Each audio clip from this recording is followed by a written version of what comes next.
All right, everybody, we are going to be starting our panel on professional D&D in just a moment. Please come down to the main stage to check it out. Thank you.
You're all good.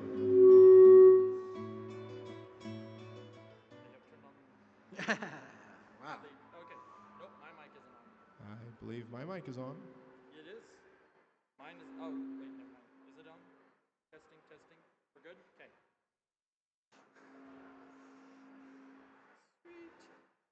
I guess we'll get started. Real quick for all of you in the audience, there's a little QR code up front here. You can scan that and post questions, and we'll read them up here on stage during our Q&A portion, or when they're relevant to the discussion at hand. Quick introduction here. My name is Michael. I go by the Black Stag GM. We have Colton, who's also known as the Warbeard, and Reese. I don't know if Reese has a name. I don't have a title. I just go by Reese. Yeah. There we go. I run the Dungeon Master program for We Geek Together, so I help oversee. Yeah. He's our amazing DM There we go. coordinator. Yeah. Yeah. So today we're going to be talking about pro DMing, what makes the difference between an amateur and a pro, how to go pro, and other topics along that route. Yeah, and for myself, I know that I have been a professional Dungeon Master for the past 3 years. I started with We Geek Together, but just in general, I've just been a Dungeon Master for about 6, almost 7 years now. Yeah. Yeah, I've been a dungeon master for about 2 decades, and doing it professionally for a little over 8 years now. And I'm about the same experience as Reese. I've been DMing about just over 6 years and professional almost 3. I actually think we all started at We Geek Together around the same time. Yep. Yeah, it's been really cool for all of us to be professional Dungeon Masters growing with We Geek Together. Yeah. Yeah, it's been a lot of fun. There's a definite change in tone that you have to have when you become a professional DM versus when you're just doing it with your friends. Right. Yeah, because I started doing it with my friends. I think we all started doing it with my friends, and then when it became my job, I had to approach them and talk to them about that transition. No, actually, my first time DMing was for a group of total strangers. Yep, same.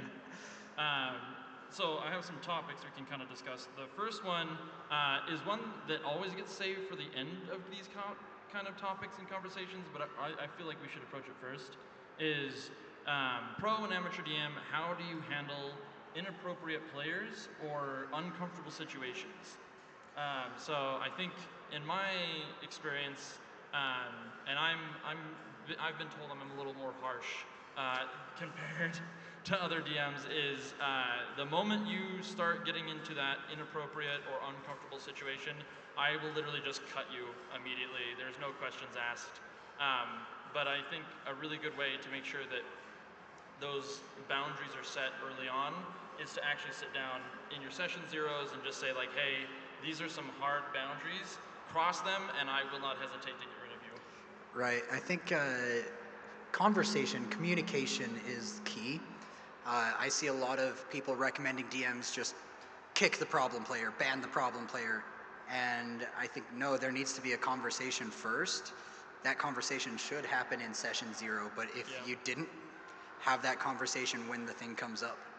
Yeah. And I think when I hear problem player, a lot of people do think like that one person who brings up the inappropriate jokes or is the murder hobo. But honestly, like a problem player can just be 2 different play styles, which isn't necessarily a bad thing, but they can definitely conflict with other players at the table, because you have a player that wants to be very goofy, very funny.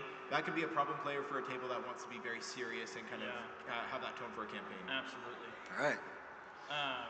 Next topic of conversation here is going to be the world building aspect of pro versus amateur DMs.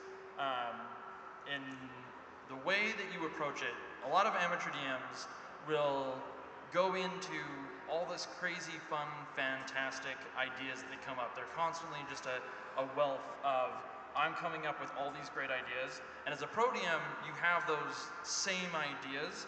The difference is how you put those ideas to task. So in this particular case, and just to give kind of a general reference, one of the campaigns I run is called The Lost Heirs, and it is a campaign that is very much the Homer's Odyssey, the Iliad kind of situation, with a lot of fun cultures. However, I don't go into the nitty gritty. It exists, it's for me specifically.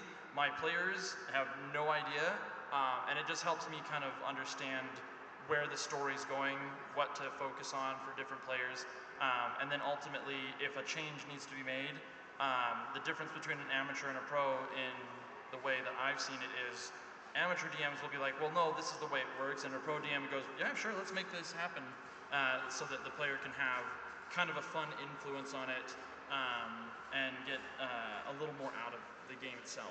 I actually find a lot of my players help create the world from their backstories, which saves me time and effort, because that way I don't have to worry about any sort of Thieves Guild. If my player is like, oh, I want to be part of the Thieves Guild, cool, now there's a Thieves Guild, and then I can kind of expand and grow that as they see fit.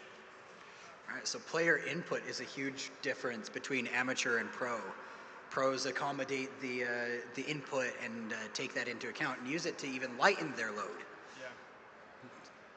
I'd say another aspect for world building is, I know you were saying kind of like having that loose kind of format, but also being able to set those boundaries, because being able to kind of set the boundaries of like what your campaign is, regarding it from homebrew, or whether it's going to be something set in Faerun, because I know that a lot of our pro Dungeon Masters that we have actually studied up and know Faerun really well and run campaigns in it. Yeah, Faerun though I feel like is what everyone experiences. Like some people, all of you probably will go into some type of homebrew, or you'll have someone that makes a fun world. But I think that Faerun is kind of the standard for anything D&D related. It's just very rich and plentiful, and you don't really run out of stuff. There's just so much that you can do. And like, to be perfectly honest, we really, when you play Faerun games, you really only focus on the Sword Coast. A lot of people don't even focus on the fact that like there's entirely separate continents. There's like lakes that are the size of the United States. Like it's crazy how much lore goes into Faerun and how little people actually know about it. So like you can get lost in it, and it's so good. Yep. So yeah, world building definitely very important.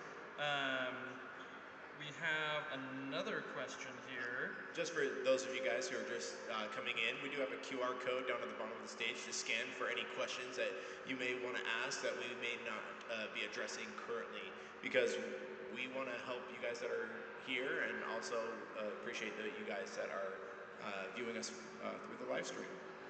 So the first question for here for the Q&A that I'm going to read through is JD asking, so when do we have, or when do you have to rules lawyer as pros? I mean, yeah. So, yeah, go ahead. As a pro, I try to avoid rules lawyering as much as possible. No matter what, the DM has final say. So, as a pro DM, I'm gonna make a call, and if a player wants to debate that with me, they can talk to me after the game. But if a player starts arguing with me in the middle of the game and slowing things down, that's a hard no for me.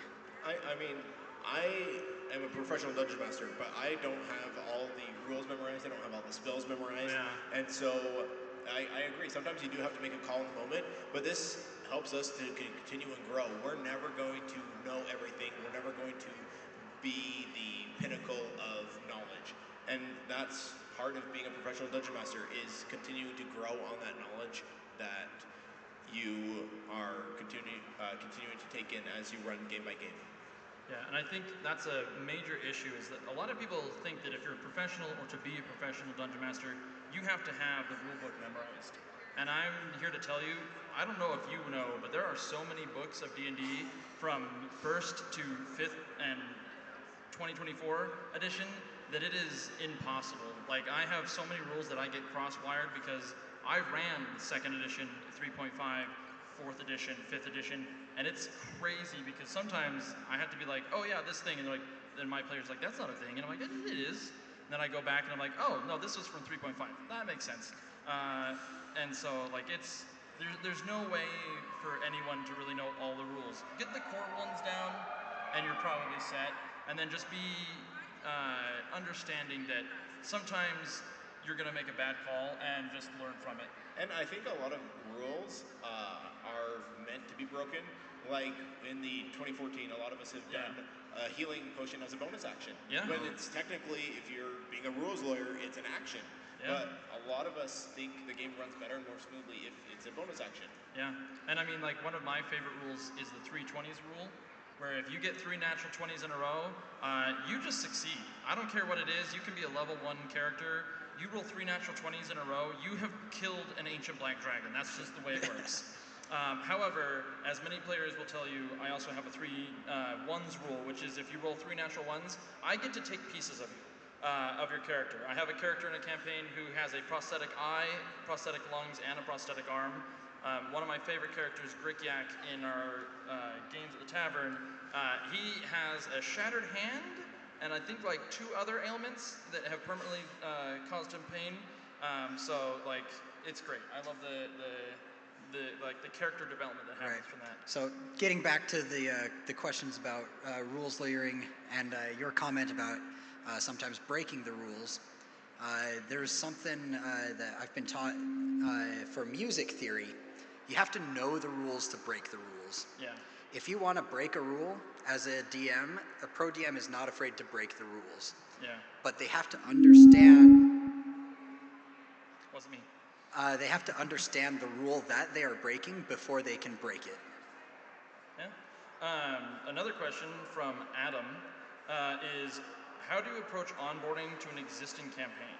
Examples being replacing a player, adding on later, etc. Is there a difference in how you do this with potential permanent player additions and potential temporary player additions, guest players, stuff like that? Yeah, I mean, we are always wanting people to join a new campaign because this is a format that we have that is the most successful for getting the best story and finding a good group of players that you actually want to play with. And if you look at like a lot of kind of TV shows and movies, like you're not introduced to every single character in the beginning. You meet them along the way. And I think it happens with a campaign. And if you have a good dungeon master, they're going to be able to allow that accommodation and not be like, oh, can you wait like 3 weeks? Because that would be the perfect time to slot in. I made that mistake once when I was first DMing. I had somebody interested, and I said, we're in a dungeon crawl right now. Can you wait like a month? And it made it rough around that player for joining when I could have incorporated them being locked in the dungeon somehow beforehand. Yeah, one of the ways I onboard a lot of my players is kind of just doing that. Like, yeah, you want to be onboarded. Players that I've done it in the past for is somewhere in the campaign, I'm like, oh, this is a new NPC that you meet. And and then eventually I do like a soft intro to them, and then when the player comes, I'm like, and now they're taking over that NPC. This NPC that was traveling with you is now part of your crew. You've known them for a little while, and that's a little fun. Another one that I've done is I don't play a lot of D&D. Oh, I think we lost. Oh no, we're good. I don't play a lot of D&D anymore because I run games. I'm a forever DM by choice. But when I do guest players, I make fun, memorable characters that will be talked about but do not have to be reoccurring, so that you can have that, like, the DMs that I've done this for, they're like, cool, this person helped out, this person made a lot of really great kind of memories, and then this person disappeared, and I don't have to worry about their backstory, I don't have to worry about whether or not they're going to be around anymore. They were just fun, and my players get to talk about them, and they get to be in a constant state of like, remember that one time?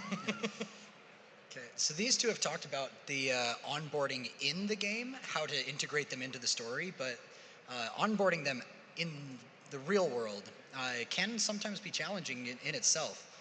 You have an established group that's been playing together for a while, they really like each other, they've got a good flow, and you want to add somebody else to that.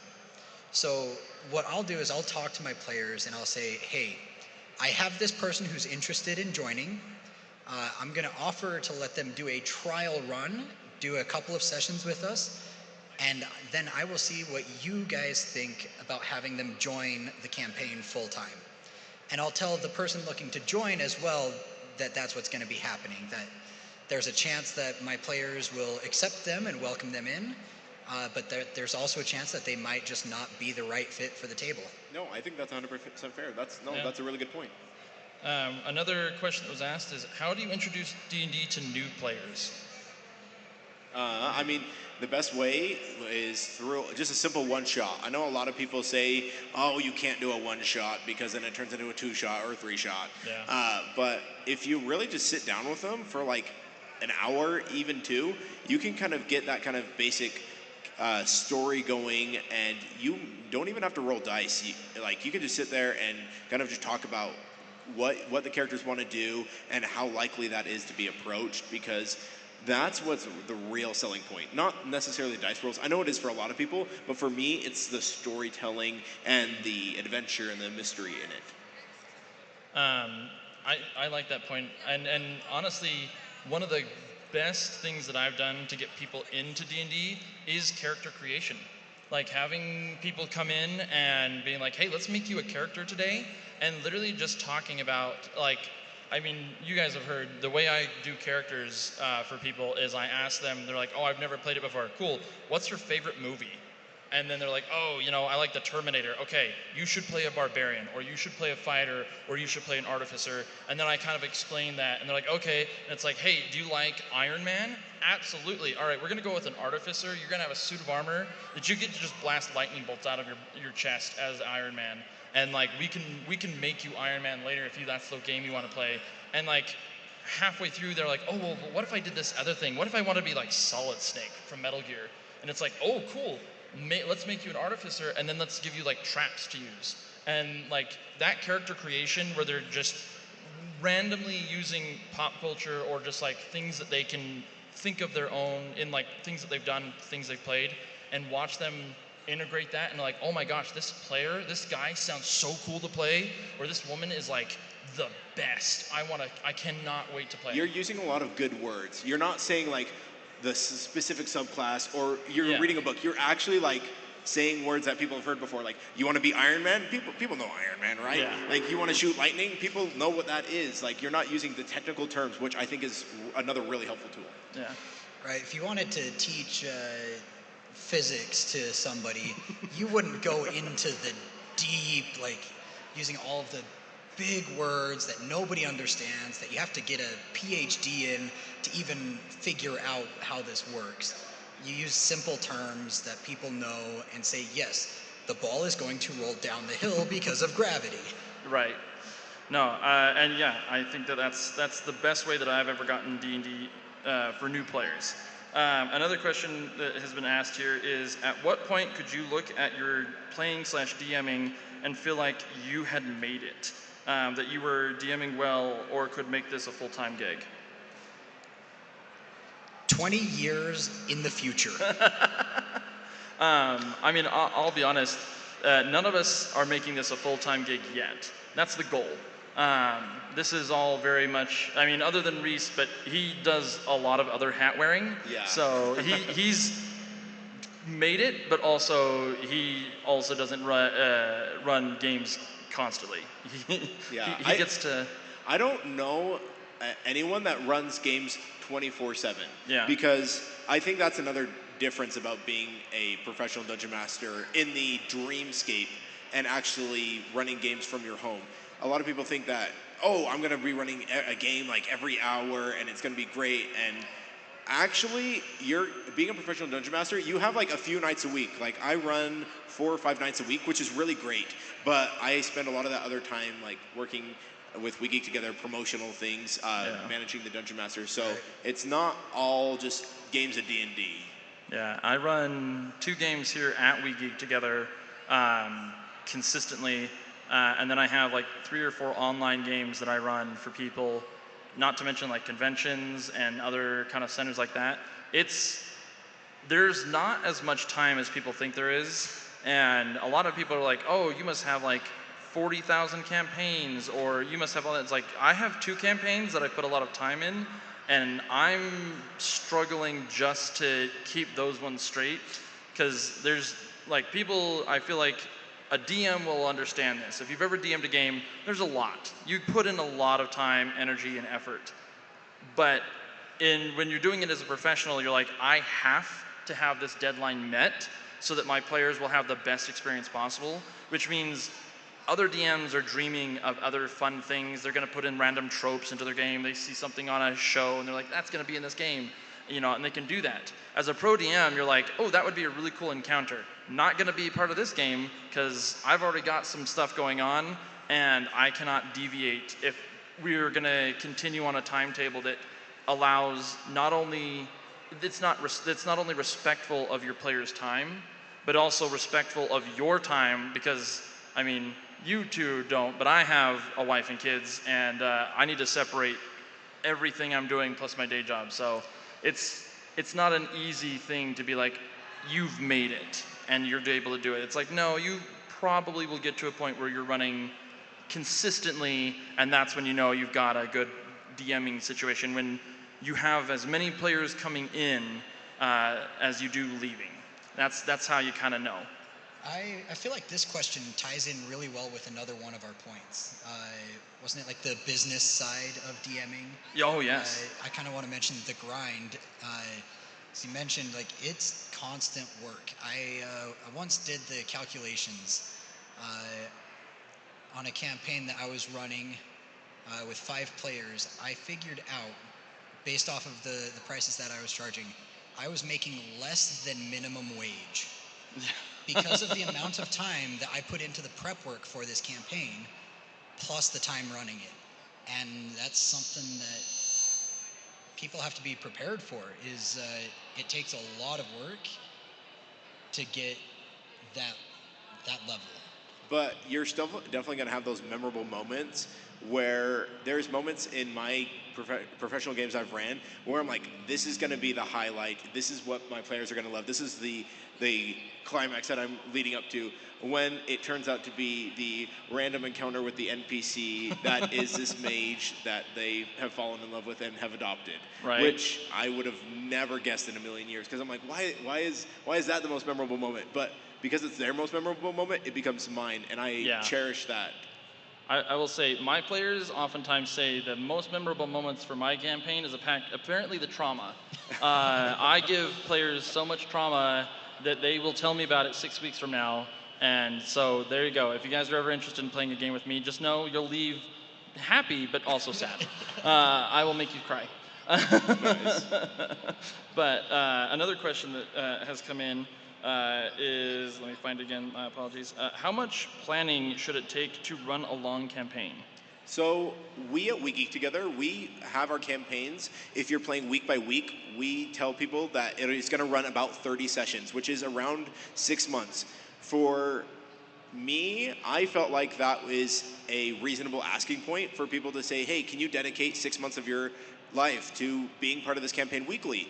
And we also have multiple options. We have monthly, we have bi-weekly, and we still try to keep it to that 6 months, because I think that is a good story arc.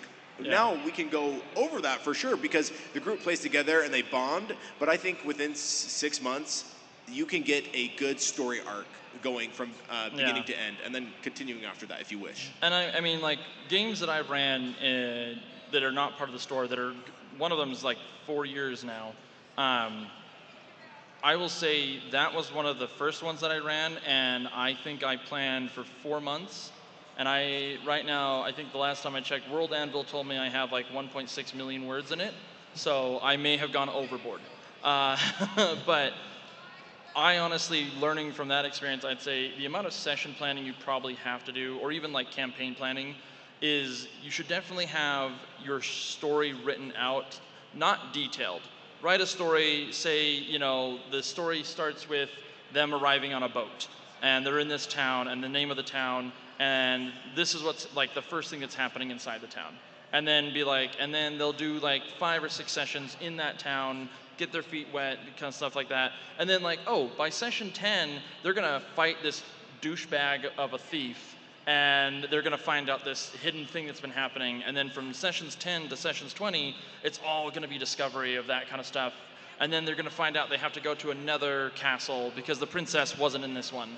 And that's the ending of the campaign is by session 30, or maybe you guys go beyond that, is session 30, they find the other castle, and indeed the princess is there. I will say also though, don't feel like you have to commit to it. If you plan out like that general kind of vague idea, don't stick with it. Definitely have it be like an outline, because like what we said, your players are going to be the ones that telling the story. They're the ones that are going to help you kind of create your world and what they want and what they want to be told. And so if you have that kind of being outlined, and then they begin to go a different direction, go with that. Yeah. So I actually just recently started a new campaign, and I had waited a little bit on deciding which direction to take things. But my players decided they wanted to play a pirate campaign. And so I was like, okay, I'm going to make this an interesting pirate campaign. I created this world-spanning treasure hunt sport for them to participate in that will most likely kill most of the participants, but it's going to be very fun and very interesting. But I let my players decide that that's what they wanted.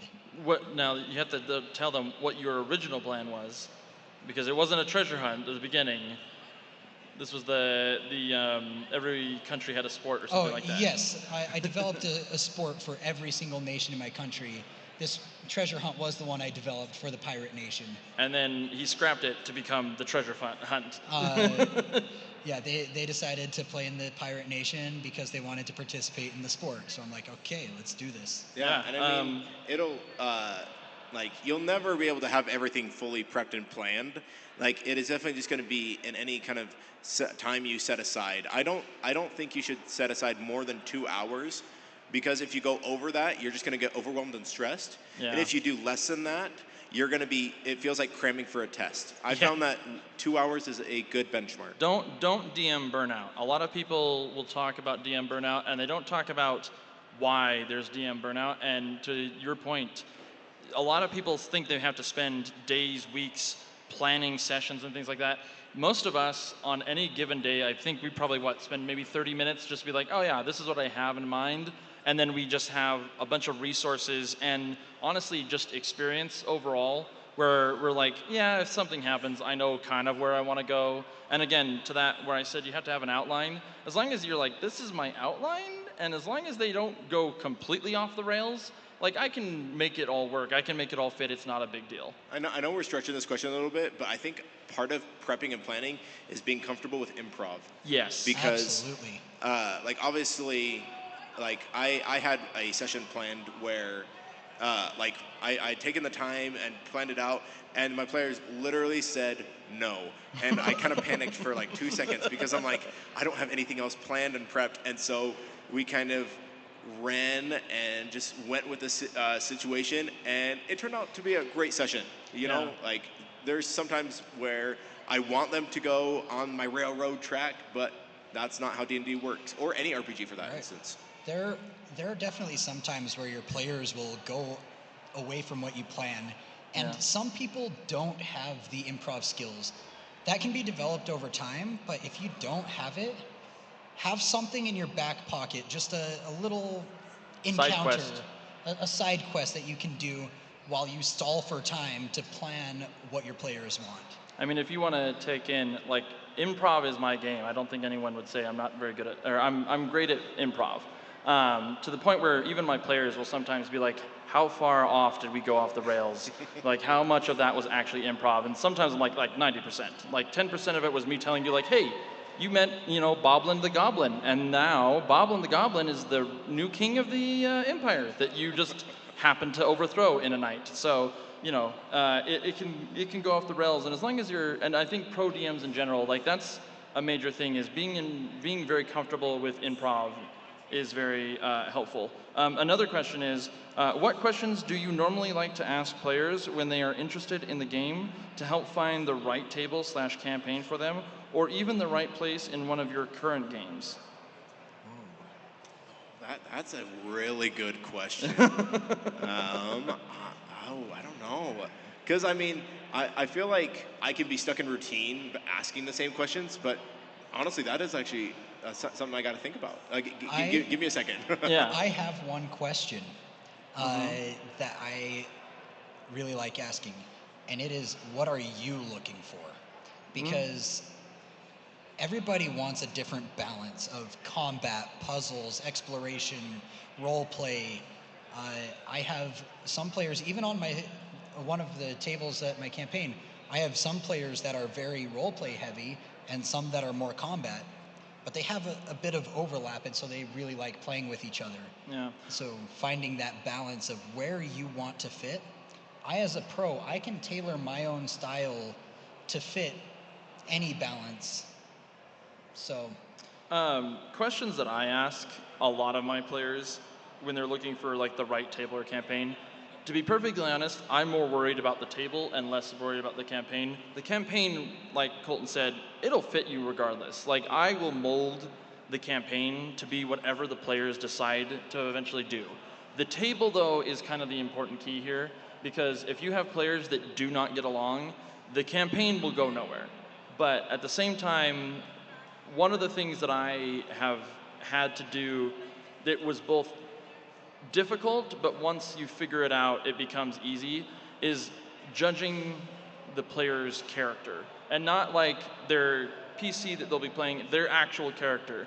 Do you have a player that's, constantly throwing stuff out or saying things and not being inappropriate, just they're trying to hog the spotlight. They're not working as a team. Do you have players that are being super quiet and not engaging? Do you have things like that? And a lot of the time that has to come from a session 0 where you discuss and sit down with them. And I mean, in a way, you honestly have to just ask players, like, what is your comfort level with running into this game? Because I'm going to ask you questions. I'm going to talk to you. You have to be comfortable. I'm not expecting funny voices. That's my job. Reese is really good at those ones. And I'm not going to sit here and run a game for you if you're not going to at least somewhat engage, because there would be no point. We're not going to have a game if I can't get engagement out of you. And so to kind of answer that question, I kind of just sit with you, and for lack of a better term, I become your therapist for about 5 minutes and just tell you, like, yeah, so tell me about your life. And then let's get you into a table that fits your needs. You guys have made both really good points. I think some of the things I get to is very similar to what you guys have said. Also, just if they don't have any sort of idea of what they are wanting, like, bouncing it back to what you said before, like, what's your favorite movie? And then, like, maybe some of this will kind of be your idea. And it's focusing on the campaign, but it can definitely help get you in the right direction. Also, getting someone's experience level, I think, could definitely be very helpful, because I've ran a table for all players that have never played D&D before. And that's a very different game than people who have been very experienced, because that way, there's like a different play style where it's almost like a newborn kid, because they will have new insight that other players won't have. Because I've had players who have shut off newcomers just because they're like, oh, you don't actually want to ask that question. That's not going to work. And they're like, well, they don't know this. So this is like a perfect opportunity for them to learn and grow. Let them ask. Yeah. No, I think that's exactly spot on. Great question. Yeah, fantastic. Another question, I'm going to read both of them because they're kind of related to each other. So the first one is, how do you work around railroading if you have a story you want to tell? And then, what is your advice for Plan B plots, where within the first part of the campaign, the player's decisions or desires are found to be going in a completely different plot than what you originally planned for? Ooh, yes. D&D is a collaborative storytelling game. That means you can't tell this story without your players. They can't tell the story without you. If you wanted to stick to the story that you had planned and wrote, write a book. Yeah. That's the only advice I have on that. Don't get too railroady, but definitely have an idea of where things could go. Be ready to pivot. It's like you're off-roading. Yeah. There's a trail, there's a path, but the players at any moment could choose to just go off the path. And then you have to make it a totally different experience. Yeah. No, I mean, in terms of railroading and kind of keeping that in sessions with their with what they've told you in their beginning, I would say, for me as a dungeon master, I try to make sure all the players have like a very similar goal or ideal, because that way you can have always something to tie back to. But then again, you don't always have to tie and stick to it, because like things change. And with one campaign, they were it was running a pirate campaign. They were all going after the Golden Trove, this legendary fortune, and they all had a stake in it of what they were looking for. But as they were going along, it became more faded in the background, but they kind of still had that to come back to whenever they finished a side quest or finished kind of encountering some bigger problem. They had that. They're like, well, what do we do now? It's definitely a good fallback to come back to. Well, like, you always have this to kind of retreat to. Yeah, I mean, again, like with one of the campaigns that I'm running now, The Lost Heirs, the players they were literally dropped off on an island and abandoned and told to, hey, you want to survive?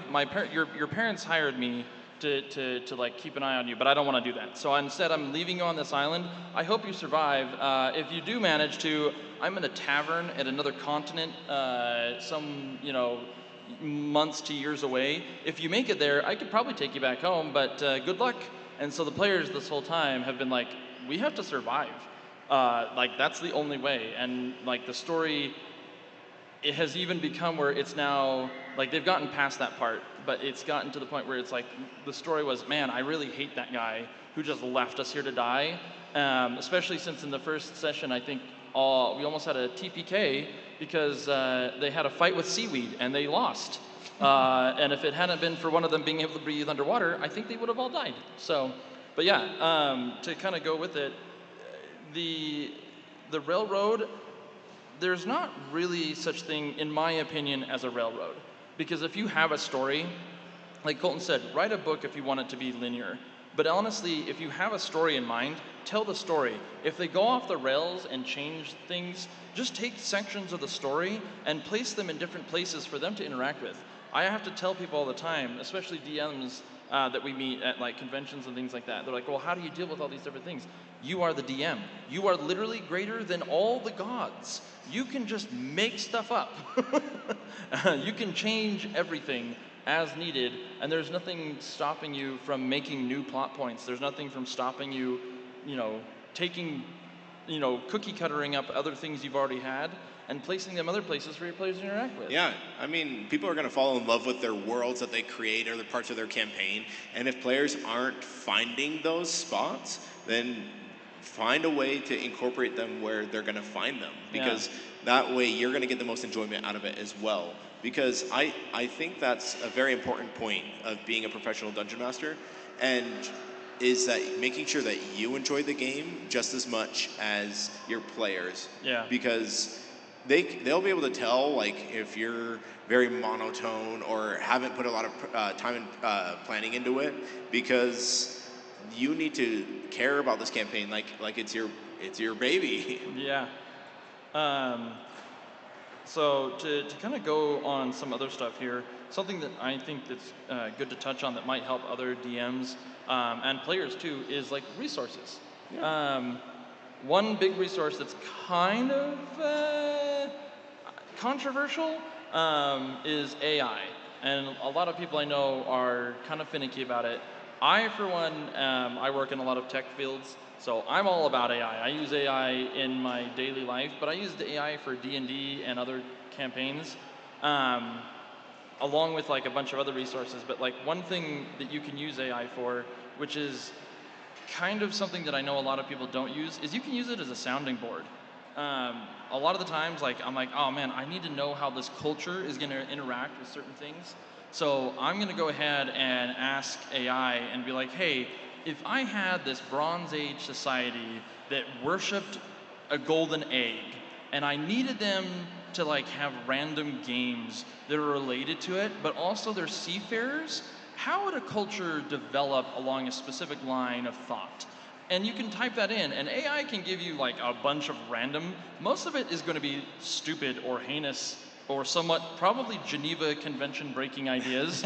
But at the same time, you can take bits and pieces and like, oh yeah, that's a great idea. I can take that and run with it.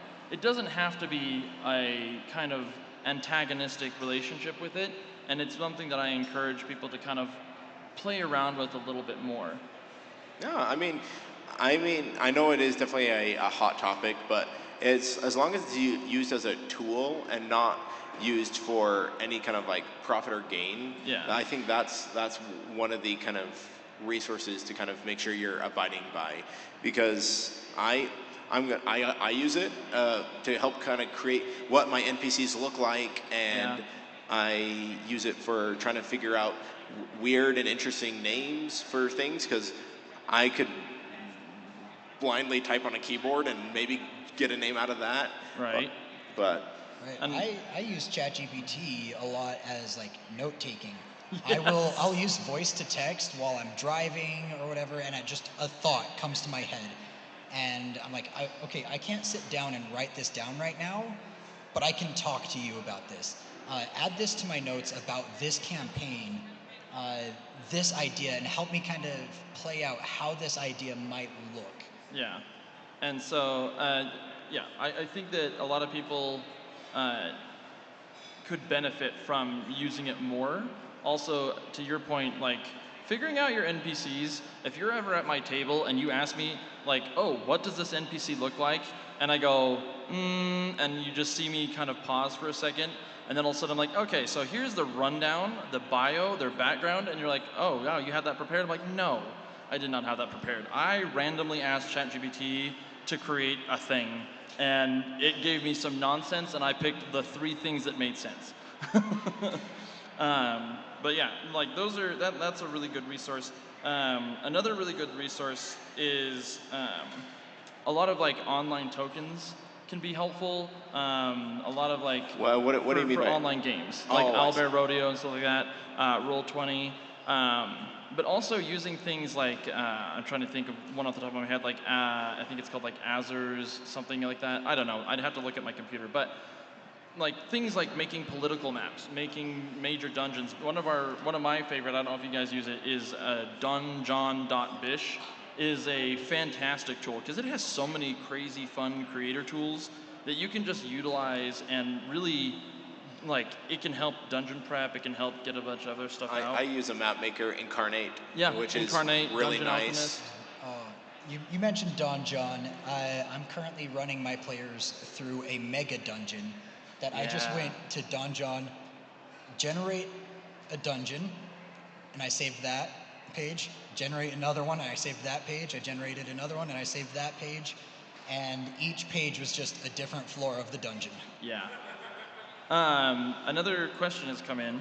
The question is, when working with newer players, how do you approach helping them get better at the game itself, both mechanics, skill, and player behavior? I think the players actually will help foster them really easily because I know that it was recommended to me, if you have a player that's really struggling, go to one of your other players at the table that you feel pretty confident in and is somewhat of a more veteran player and be like, hey, do you mind helping kind of foster this player? Because it would really help them. Like, just it would help me keep the game flowing a little bit easier because if we're in combat or some sort of situation and they don't understand their character sheet, you can kind of lean over and help them out.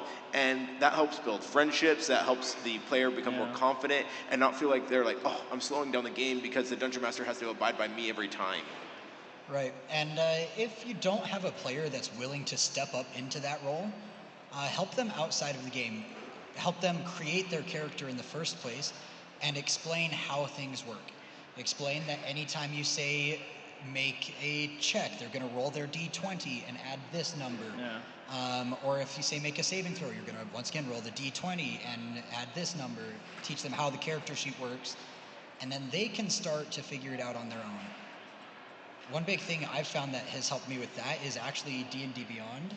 Having other digital resources where they can look up how this spell works or how this ability works on their own time. For me, I have two ways of helping players, and the first one is just kind of doing a general kind of rundown of how the game is played.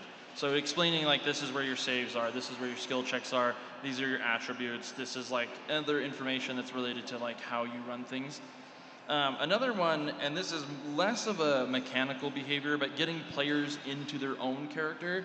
I ask these questions a lot at my tables. The first question is, if you're a caster, what does your magic look like? It gets a lot of players caught off guard. And a lot of them are like, what do you mean? I'm like, well, what does your character do? Like, when they're using this, what does it look like? Oh, it's a black and gold flame that comes shooting out of my hands. Or it's pink sparkles that come out in, like, knitting needles and, crocheted cats. Fantastic. That's what your stuff looks like? Amazing. So now they're thinking every time they cast a spell, that spell comes out looking something like that. And they think about how to describe it to me, which makes them more happy with their character. Another way is I ask the question that is, if they're a melee character or a martial character, I ask them, how do you flourish your weapon? Are you just like I punch things kind of guy? Are you, do you just swing your axe? What does your character do that's unique to them when fighting? And I've had players who are like, oh, well, my guy really likes, you know, smacking people with the blunt end of his axe before knocking them backwards and, you know, cutting them down. I like to, you know, I have another player who they wanted to do a Legolas. They slid down a staircase on a shield, firing their bow and arrow, and they're like, I want to have that moment. And it was like, yeah, we can make that happen. And so, like, that's just some of the fun stuff you can do. But we're about at time here, so we're gonna go ahead and start wrapping up. Just to kind of reiterate who we are. Again, Michael, Blackstag GM, Colton, the Warbeard DM, and then Reese, he is the We Geek Together DM coordinator and just a man of many hats. And if you guys would like to know more or meet us, we have the booth upstairs where Reese is kind of doing, he's got prizes you can win. So also he's the one who is, him and Andy are the reason that the signs, the brochures say Dungeon Daddies. You can blame that on them. And then Colton and I have a booth just across that's big and purple. You cannot miss it. Where you can come talk to us about podcasts and just fun DMing and player involvement. Yeah, I mean, technically, we wouldn't be here if it wasn't for any of you, because you guys are the players, and we get to have this position because you guys want this. And so I just want to say thank you to you guys and helping support We Geek Together in general. Yeah, we really appreciate you guys. You're awesome, and I hope that all your crits are natural 20s. Yeah, thank you so much for coming to the panel. All right, adventurers, give it up for Reese, Colton, and Michael one more time. Thank you so much. Our next panel starts at 2 o'clock. It is a painting competition where Steven, Andrew, and Keaton are going to talk about the miniatures for the Dead Wars event this year and have a little friendly competition to paint some minis. So stick around for that, and in the meantime, enjoy some beautiful fantasy music.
All right, adventurers, once again, in 5 minutes, we're going to start our live miniature painting competition on the stage. Come and see which of these three can do the best job in 1 hour.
All right, ladies and gentlemen, please make your way down to the main stage where we are going to be having a miniature painting competition. Come on down. We got 3 professional, good-looking painters down here. They're going to be making it awesome. All right, come on down.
Yeah. I need a darker gray. Stone, then mix it in black. Oh, hey, we're going. All right. All right. We are going. Everyone, welcome to this painting panel. We are doing a painting contest. My name is Andrew. To my left is Keaton, also known as Velrock Art. And to my right is Stephen Oaks Art. I'm going to just turn it over to each one of them so I can get some painting done to tell us a bit about what they do, because each one of them has had a key position here in working on the miniatures for the Dead Wars. Keaton, I'll start with you. I made all the different factions. We started literally a year ago. As soon as the last Dead Wars ended, we're like, hey, what are we doing next? So we decided, we're going to do factions, and we started brainstorming ideas, and it took us a while, but we eventually had some good ideas, and as soon as we locked them in, we're like, okay, let's start making these. So I made a bunch of miniatures for each of the factions. There's different hero characters, basic soldiers, and other fun stuff. Yeah. If you want to see the Dead Wars miniatures, I've made a few videos about it. I even did a nice video, just an interview with both Keaton and Steven about them. But you can back the Kickstarter right now if you want to get your hands on the miniatures of the Dead Wars. All right. Steven, tell us about your projects before you joined the Dead Wars. I want to hear a bit about you so I can get an advantage in paint. Pass me a brown. Yes, so I am a former comic book artist, and while I was a comic book artist, I would paint D&D miniatures, and I started getting commissions for D&D miniatures again and again and again and again, bigger and bigger orders, and eventually even some high-profile people kind of came into my life. So Joe Manganiello, the very famous movie star who's a jock and not the type of archetype we used to think would play D&D, very, very open about it, his D&D hobby on TV, on and off screen. He has a celebrity D&D group. I started painting all of their miniatures.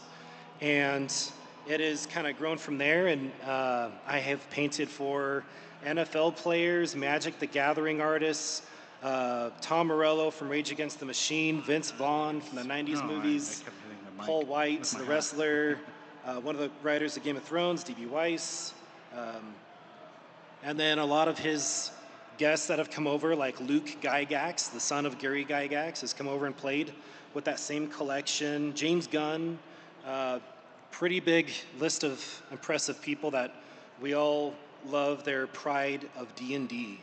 And so that's kind of what I'm known for, and glad that got to be a part of We Geek together this year and work on these amazing miniatures and be a part of this community events where everybody gets to play together. So what's it going to take to get any of those people to the next Dead Wars event? That's a good question. Yeah, see, we need to work out a deal there. Maybe Dead Wars 4 or 5, we'll see. 2027. Yeah. Yeah. Now that's super cool. That could be sweet. I just gotta say, like, it's a dream to be able to work with both of you guys. I've been painting miniatures since I was like 12. I've loved painting miniatures. And so the fact that I was able to work with you, Keaton, on creating a whole army line of miniatures, as well as then to work with you, Steven, to be able to bring these miniatures to life has been just a dream for 12-year-old me who's loved miniatures since I was a little kid. So what a cool project to work on. And now we're all competing. It's so hard to paint and talk. Like, holy cow. It's so hard to like have a coherent sentence that actually is interesting and not just be spewing mech. Yes. So part of a good strategy is I should think up lots of questions for you guys so I don't have to talk so much. Oh my goodness. And then I get a little bit of an edge, right? That would destroy me. I can multitask. All right. So Andrew, tell me about your childhood. No. Well, I remember my dad used to have these little barbarian characters, and I want to go back and look and see where they came from, because we used to paint those as kids. and I wonder if they were from D&D or something. But he had a ton of stuff like that that we would paint. I think he still has them somewhere in his attic too. But this is much more nowadays. Things are much more detailed, so they're harder to paint. Harder to paint. I love the high detail miniatures because it really allows me to like, I don't know. I love the challenge of painting a mini and trying to capture all the details and the character of it. Me too, for sure. And it's so satisfying because, man, you can, once you finish a miniature and you have a good background, you have other good miniatures, every time you play D&D, you're having new artwork from the artwork you already worked on put together to make a scene and tell a story with your friends, your family, whoever you're playing with. And people can take pictures and kind of immortalize it. And it's not only a great thing to have as a thing, but it's also a memory maker. It's a memory generator. It's awesome. All right. So if somebody was interested in getting into miniature painting, what would you say if maybe they watch this stream or they see a well-painted army and that kind of inspires them? What piece of advice would you recommend? I'll go Keaton first and then Steven. Me? Yeah. Oh man, I don't know. I don't paint miniatures that often. I just make the darn things. I don't know. YouTube is a great resource, honestly. It really is. I would recommend just looking stuff up on YouTube, honestly. There's so many different creators and videos that you can find from them that can give you good advice, including one right over here. Yeah, all right. How about you, Steven? Yeah, YouTube is fantastic. That helped me out a lot, both in comic books and in miniature painting, for sure. There's a lot of great people to follow. You can pause when you need to catch up. Fantastic learning resource, YouTube or Twitch streamers. I do offer in-person classes, so I have a few students that come over and kind of show them how to paint and step them through their miniatures so they can look as detailed as they want, or if they want to paint faster, I can teach on speed. And there's a lot of great people out there to learn from, for sure. I'll just clean it later. All right, now you get to ask a question since I asked you that question. And it can't be about my childhood. I'm not talking about that. That's off the table. Darn. No. All right, Steven, you get to ask the next question. Can I tell a little bit about my childhood with Sure. D&D? Yeah, So, more advantage to me. I actually was not allowed to play Dungeons and Dragons as a kid. Apparently, Satanic. apparently that's not terribly uncommon, but it's kind of sad because we missed out on a lot of memory building and memory making. I think, unlike maybe watching a movie together where you're not really contributing, you're just consuming. When you're playing D&D, you're co-creators, you're co-creating, and you're building memories that way, and it's beautiful. But yeah, I'm glad my brother recently started playing D&D, and makes me very happy. I got into D&D when I was when I moved out of my home because I was kind of in a similar situation. I didn't know anybody who played. That definitely would not have entered my house back then. And then my roommate was like, "You ever play D&D?" And I'm like, "No, isn't that satanic?" And he's like, "Let me show you." And that's literally what I said. I'm like, "Isn't that a satanic game?" And then he just did a one-on-one session for like a half hour, and I'm like, "Oh, wait, it's just make-believe, It's whatever." make-believe. And he's like, "Yeah, that's it." Make-believe with rules. Now it's my entire life. It's encompassed everything I do. Painters, just take 1 second. Don't stop here. Keep working on your mini. But we have a camera here to show off your progress. If you wouldn't mind, maybe to your right there, we've got. You would show us what you've got. Let's see. This is not going well for me. Not too bad, Keaton. We got to see that mini. I do not have everything I need. Let me put it in shade a little bit. There we You're go. going to have to hold it over there. Here, Hard to I'm going to see. hold up Keaton's. So you'll notice both Steven and Keaton are going with the pro approach of slap chop, and I am not. So we will see we'll see who comes out at the end. A bold choice. Let's see how it works out for you. Spoilers, it's going to be me. All right, well, back to work. Yeah, we got, it's already 10 minutes down. So paint's got to be on that mini and getting ready to dry. Yeah, this is not going well. I have one little piece of paper, and I did not come prepared. We literally just ran upstairs and just raided the paint cart upstairs. So these aren't our, Keaton, you can just take the claim that these aren't my paints. This isn't my brush. There you go. Yep. That's valid. It helps. Actually, I am pretty picky about my paints. What kind of paints do you like to use, Steven, since you've been using a lot of different paints? Well, when I first started painting miniatures, I was like, oh, well, I have to buy the miniature paints that they sell next to the Warhammer because those are the good paints. Yeah, the Games Workshop. Yeah. They're really good with marketing. Really good with marketing. That's where their real expertise comes in. Because honestly, the dollar paints that you can get at the hobby stores, $1, $2 paints, those are fantastic. They work great and a lot more bang for your buck. I'm struggling. So I use Folk Art, Americana, and I use some Vallejo. With primer, I do think it is important to use a good primer. So Vallejo is a solid brand. That's who I usually use for my primer because you want the paint to stick on there forever. So, yeah. Yeah, I love Vallejo. Vallejo, if I could have every Vallejo color, I would. I think a lot of people fall into the Games Workshop paint trap, and you really don't need to spend like $8 for a paint bottle. They do have some cool stuff. Like I do like their what is it called? Like Nolan oil and their quick paint stuff. I like their quick paint stuff, but yeah, you honestly go to Walmart, grab some paints, and start painting. And don't feel bad that it's not going to look beautiful because you're a work in progress. Your miniatures are a work in progress. You're always going to get better. So just to enjoy it. Put on a podcast and just paint. Absolutely.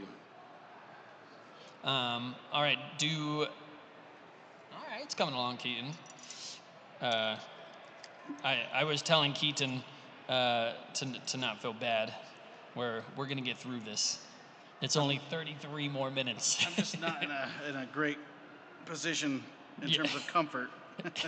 It's so hot up here. It is. These miniatures are drying like instantly. Your work time with the paint is like very quick. I'm painting a tiefling, and I'm very envious of his fire resistance right now. Oh man, no kidding. Do either of you have a favorite pet project? Either a miniature that you've sculpted or a miniature that you've painted? What's a piece that you are extremely proud of that you're just happy with how it turned out? Let's see. There's I wish we had it. The Battlesmith for the Industrialist. The guy with the giant hammer? It took me so long to make that because I'm not a very creative person. And I don't really know, how machines work. So making that character and making it actually look like something, that fits the steampunk aesthetic. Yeah, he's so cool. He's got like a big crystal hammer. He's got like all this like steam-powered armor. Yeah, I love awesome. that one. He's super cool. And he was a lot of fun to paint. Yeah, we have him back here somewhere. Yeah, he's on the diorama, so if people want to, after this talk, go check out the diorama that's directly behind the stage. They can see both Steven's beautiful art and Keaton's skills at modeling. When did both of you guys fall in love with miniatures, either painting or sculpting? I can start. So I got started with Warhammer. D&D minis kind of got amazing and really good once 3D printers became more accessible to the public. Before 3D printing, I actually bought a lot of Warhammer, And I would not play Warhammer, I would play Dungeons and Dragons. And I would use Warhammer figures. So I'd use their Dark Elves for Dark Elves. I'd use, their Lizardmen for Lizardmen, etc. And man, these last 5 years with the 3D printing evolution being so accessible, it's been awesome to have very talented sculptors like Keaton, putting out lots of great sculpts for people and to bring the imagination to life. But yeah, I got started painting miniatures, I'd say about 12 or 13. I took a break because I grew up LDS, I went on a mission and went to college, and both of those kind of pulled me away for a number of years. Man, I came back and fell back in love big time, and absolutely love minis. For me, I remember I didn't know anything about wargaming or miniatures, but I had a cousin in Denmark, and so I flew over, and he's like, hey, do you know anything about Warhammer? And I'm like, no. And he's like, dude, check this out. And it turns out he was a very competitive Warhammer player. He had like every army at the time, and this was early 2000s.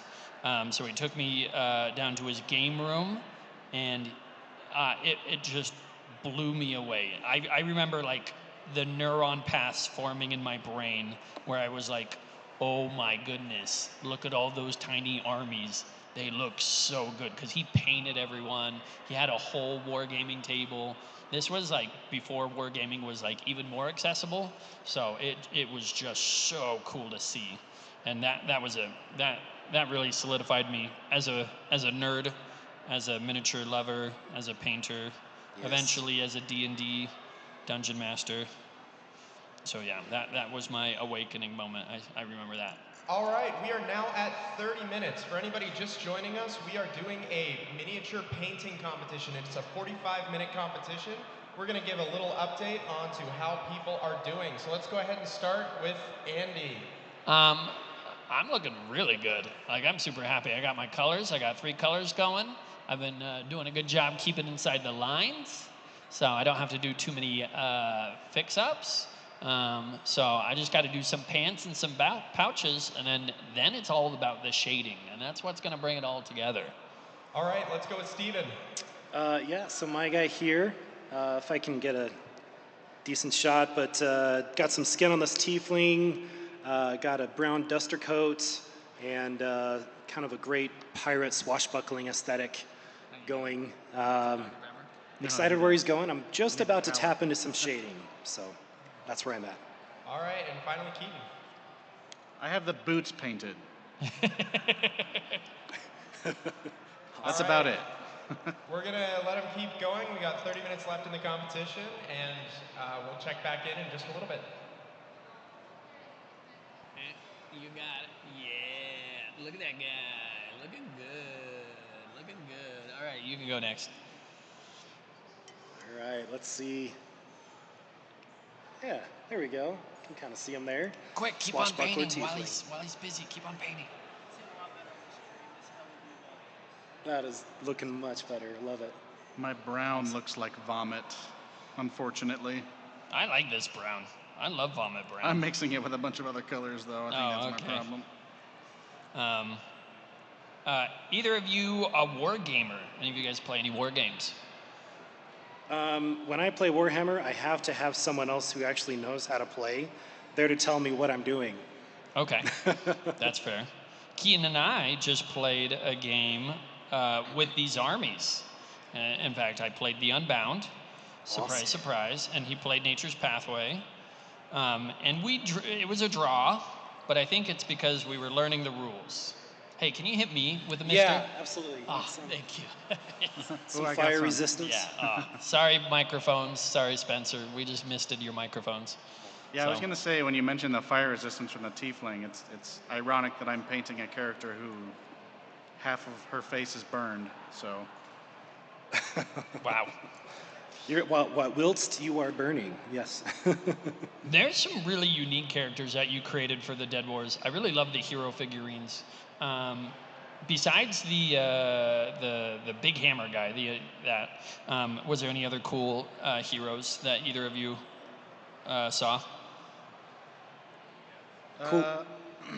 Let's see. I don't know. Which one did you like the best? I love the little archer. The tiny scout. little nature's pathway archer. Yeah, that one turned out pretty good. I think that was the first one I did because Nixie was actually the one who drew the character.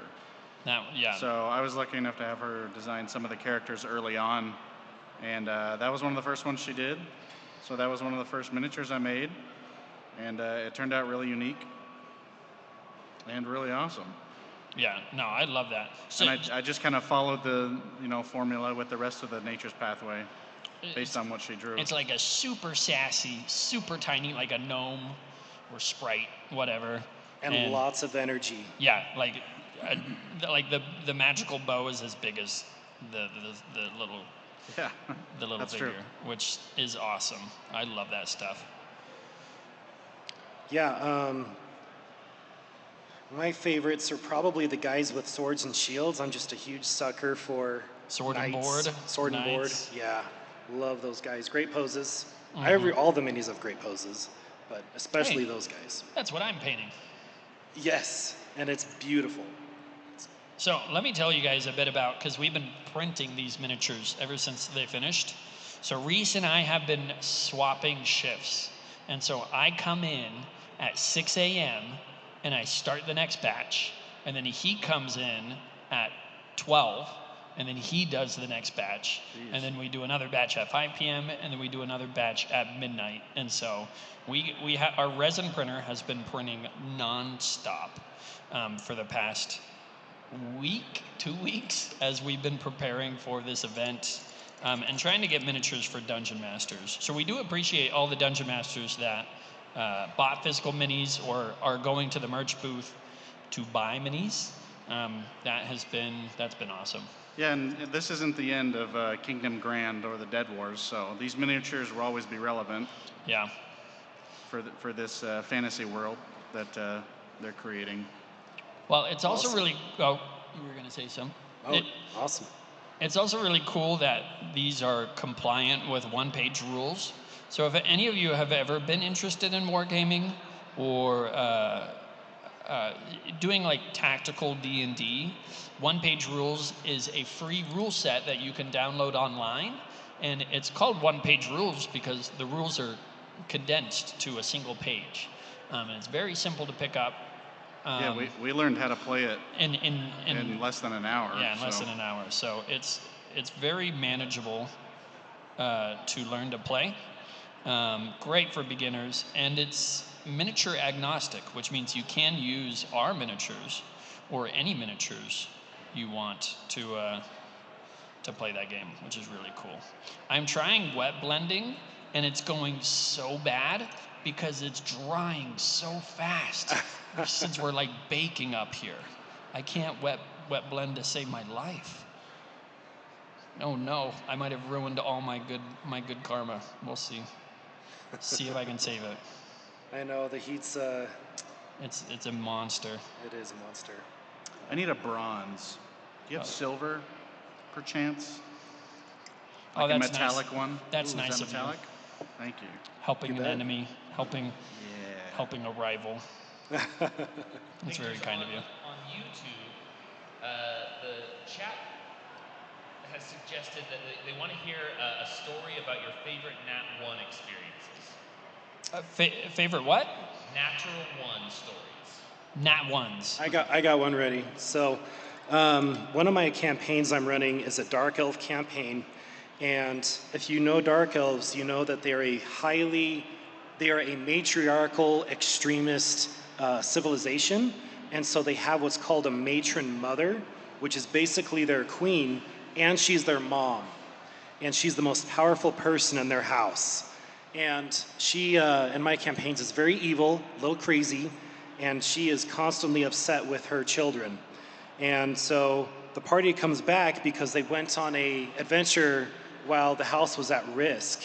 And the party members encounter a gladiator pit that they decided to go do instead of going home. So doing the gladiator pit, their first match was called Bee Bears, which was short for bugbears. But it got one of my players really hooked on the idea of bee bears being a creation for a mythical monster. And so he's trying to figure out how can he make a part bee, part bear. And so when they get home and the matron mother is interrogating them and she has a 7-headed snake whip she's ready to whip them with, she says, "What kept you?" And he says, "Oh, well, I got terribly distracted about bee bears, mother. Let me tell you all about bee bears." Bee bears. And she's getting ready to lay down the law, and so I'm like, all right, roll a d20 for persuasion check at disadvantage, and he rolls 2 natural 20s. So it fakes you out. This is actually a natural 20 story, and so the matron mother, who was dead set on punishing my players, "Bee bears, you say? Tell me more, son." So it completely changed my trajectory of what I was intending as a DM. So it was my nat 1 moment, his natural 20 moment, and it was hilarious. That's pretty awesome. Keen, do you have any good nat 1s? I'm struggling. I'm rolling a nat 1 right now on my intelligence check. I was literally all I was thinking about that whole time was, does this color look good? It was a good story. It was a good story. I played a sci-fi fantasy, and I wanted the fantasy of being like a super hacker, and so my guy was going to hack into this drone that the enemy was using, and he was going to take it over. And I rolled really high. I hacked into the drone, and so I'm like, great, I got control of the drone. Make a weapons check, a piloting check, and then I immediately roll a nat 1, and so the drone just crashes into our party. I was like, yes, I was riding that high. I finally hacked a thing. I'm so cool. And then immediately crashed the drone into us, and that did not go too well. So the dice giveth and the dice taketh. Yes. Yeah, I can't think of any natural 1 stories just because I don't do, for my players, I don't do a natural 1 like critical fail, you know?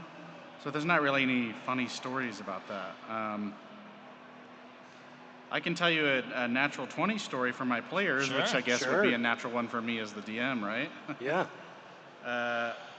Recently, we're running Curse of Strahd, and I had I think it's a night hag attacking them.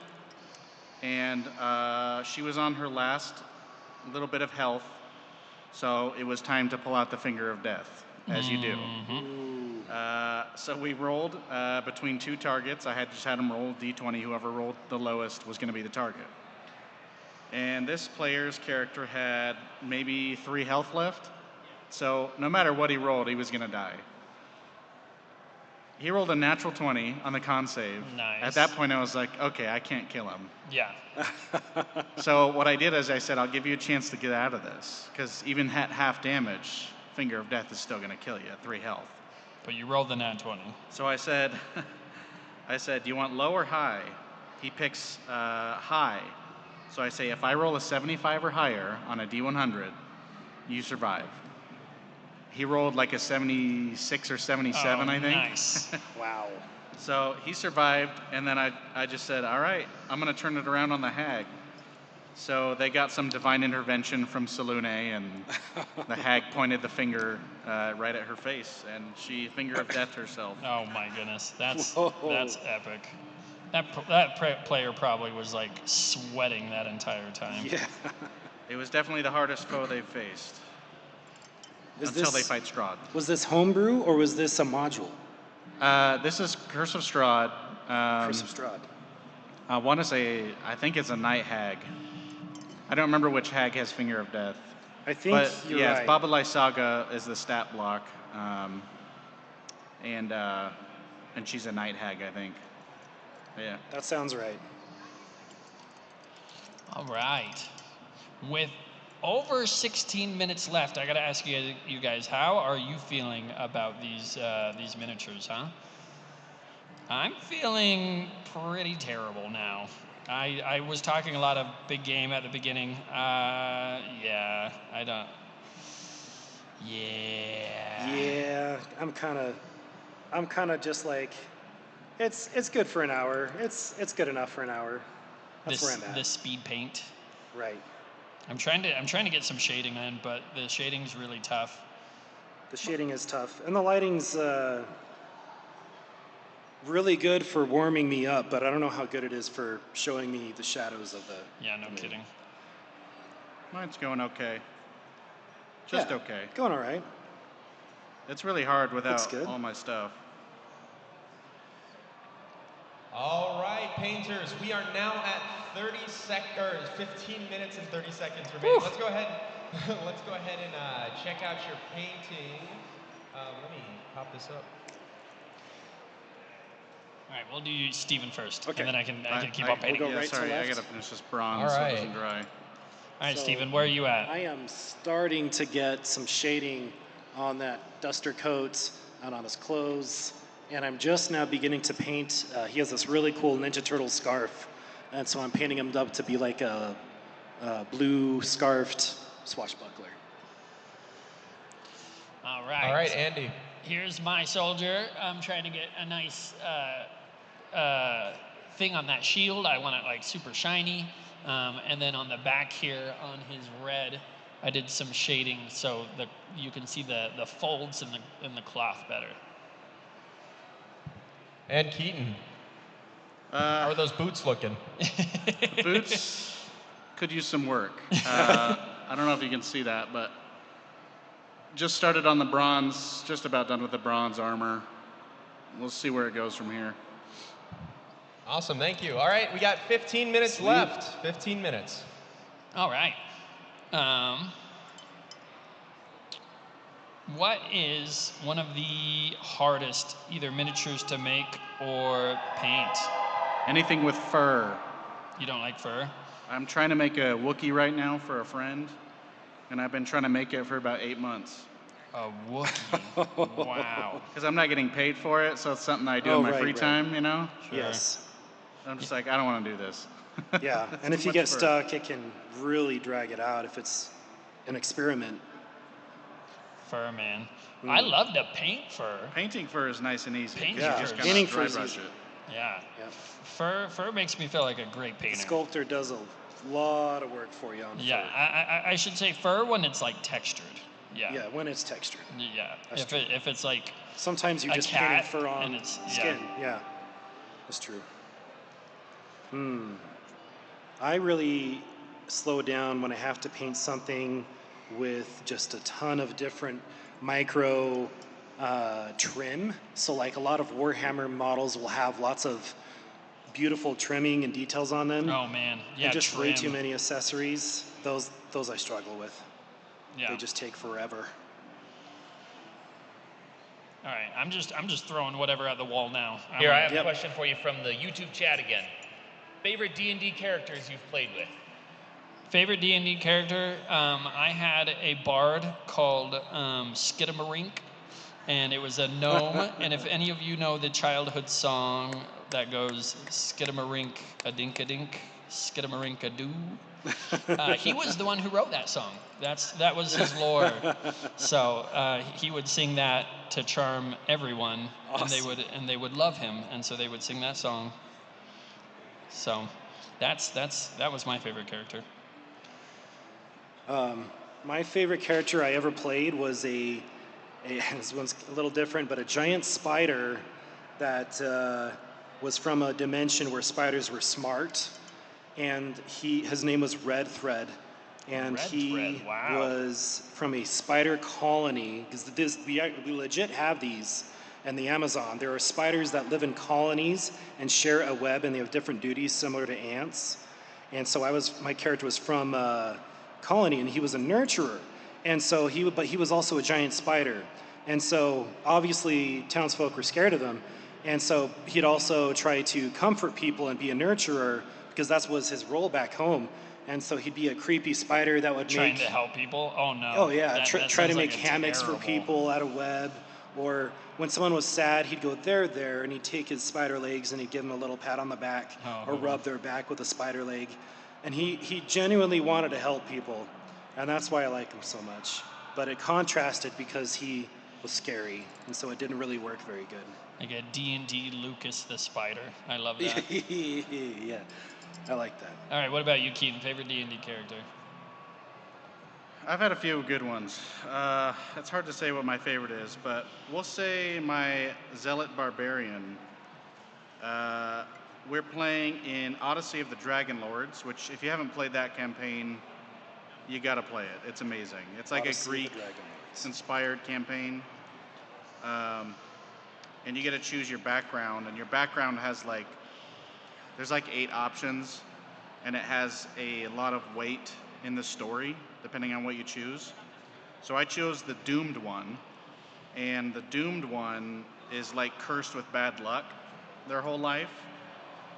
So imagine the lucky feat, but the opposite of that, and that's what my character had. So no matter what I did, something bad always happened. And it was really entertaining to see the Dungeon Master come up with creative ways to make my character miserable.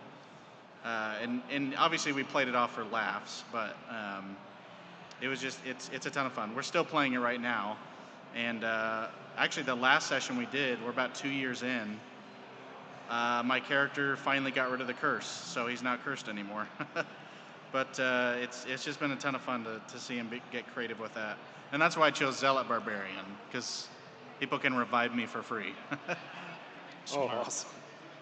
By the way, if you see me hunching over and biting my lip, it's because I'm concentrating so hard right now. I'm trying to, when you try to paint the eyes on a miniature and you're Yes. We're at that 10-minute point. The trick is to make a face like Gollum from Lord of the Rings, whilst he's trying to strangle one of the hobbits. That's what I literally. All right. Another question for the painters. Hey, that's us. Let's hear it. 1 sec. Keaton, why did you put so many scratch marks on this guy's armor? What is the simplest thing that you can do to make your painting more interesting? I think a lot of things that people struggle with is creating contrast in their miniatures. The way that I works, and I think my miniature might be a good example. When you're trying to paint, you want to use colors, and maybe it's just using bright colors, but you want to use colors that create a lot of contrast with each other. So I see a lot of people who paint a D&D miniature, and it's like a thief and a rogue, but it's all grays and blacks and browns, and it's really hard to pick out the details on it. And so I recommend instead go for a much more vibrant and a much more colorful thing. And it'll be harder because you won't be able to hide your mistakes. But at the same time, I think, at least for me, I really like the bright and colorful miniatures. That's one thing I'll say. What about you, Steven? Yeah, I like that too. So once you kind of get down your base coats and you want to start getting into shading, one thing to do is to take a dark color. It could just be black. It could be an off black, like a dark brown or dark purple would look great. I like dark purple. And you take your tiniest brush and just trace all of the shadows, trace all of the lines to separate the colors. Kind of add some comic book shading to it. There's a term for that. Sometimes they black lining is one of the things. Yeah. In fact, that's what I'm doing here for my armor. That's beautiful. To make that pop a bit more. So using a really dark color to just bring out. What I do for black lining is sometimes I paint it black and then I paint the color over it, but I paint it not completely over. It's like a 98% coverage, but I make sure to leave those edges showing where I can show that black when I want to have that black lining effect. Awesome. And then going back with your other color and cleaning up where you missed, because that happens a lot. Case in point, that's what I'm doing right now. It's a good thing to do. Very important. And then honestly, just paint miniatures. Just paint. honestly, that's the best way to get enjoy the zen of it. Put on a podcast, just paint miniatures. You'll get better. You will get better just by practicing. Absolutely. Painters, this is your 5-minute warning. Go ahead and wrap up whatever you are currently working on, because we are going to show off what you have in 5 minutes. 5 minutes. No pressure, you guys. Hey, No pressure. I gotta say though, I've had a lot of fun painting with you guys, even though it's sweltering hot. Yeah. Even though it's a lot of pressure. Yeah. It's not that hot. Even though, you know, people are watching us and we're painting. This is honestly the first moment I've had to sit down in a few months. It's nice to sit down. To sit down and paint. It's funny, I had to literally make my own panel just so I can have an excuse to paint miniatures. That's pretty bad. That sounds like you're a seasoned veteran at making Dead Wars. It sounds like I'm always looking for excuses to enjoy my hobbies. That came out. Sweetie, I have to go to this painting panel. No, it's my panel. I have to go. I'm sorry. I know. I have to go. I love you, but it's my job. All right, with 5 minutes, you guys are going to watch me freehand something here, and it's going to look terrible, but we're going to do some freehanding. Just for the lulz. Awesome.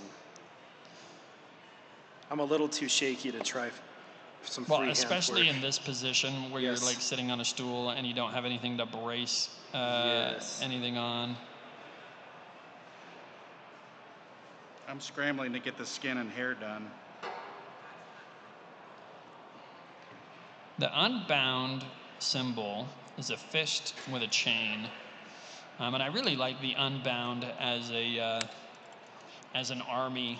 In D&D, you have so many different magical and like amazing beings, druids who can change the animals, clerics who can like summon gods, and then you have like the poor shopkeeper who has to like let the adventurers, you know, buy things, and then you have the poor farmer who's just trying to like raise their crops. And that's why I really liked the Unbound, because I felt like in the D&D canon, a lot of the commoners just get walked over by the players, and so the Unbound is kind of like my revenge on the heroes. The Unbound are the everyday people finally tired of your crap, and they have risen. All right, this freehand turned into a blood smear, so at least it works. You know? At least it works. He's got some blood on his shield. I'm using like the worst brush to get into these tight spaces because it's so frayed. Okay, here's super quick tip, but the best way to get blood splatter, I'll show you this live on camera. Live. Just to accidentally do it? No. So you get red paint on your brush. Get red paint on your brush. Put your miniature down, probably in a space you don't mind getting splattered. You want like a kind of runny red. So make sure you got some liquid in it. And then using your finger, you're going to use your brush and you're going to hit your brush on your finger. So you're not even touching your miniature. And what this does is this creates like micro droplets of red. Because when you're trying to paint blood, remember, you're a miniature, trying to paint like a drop of blood is like crazy small. So instead, if you can just do this and just get tiny specks, the size of it really it reads better. It looks much more realistic. I can't get any of my paints to work. Sounds like a skill issue. Well, these aren't my paints. 2 minutes remaining, painters. 2 minutes. I know. All right. Any final thoughts? Any things you guys want to say here? I appreciate both of you. Stop distracting me. All right. You can find Velrock. This is Keaton on my left. He's a 3D modeler designer. He has a Patreon if you want to follow his stuff and support his Patreon, buy his minis, or commission He's done many commissions. He's done Jazza. He did commissions for Jazza's Space Bears, which is a really cool line. Of course, he did the Dead Wars as well, which I'm eternally grateful for. So you can find Velrock. He's got a YouTube, he's got an Instagram, and of course, the ever important Patreon. And please, if you... Tribes. Tribes. I don't have a Patreon. Thank you, Tribes. I'm sorry. Tribes is on My Factory. Mini Factory. It's like Patreon, but it's exclusive to My Mini Factory. And if you do want to get your hands on these Dead Wars minis, do back that Kickstarter.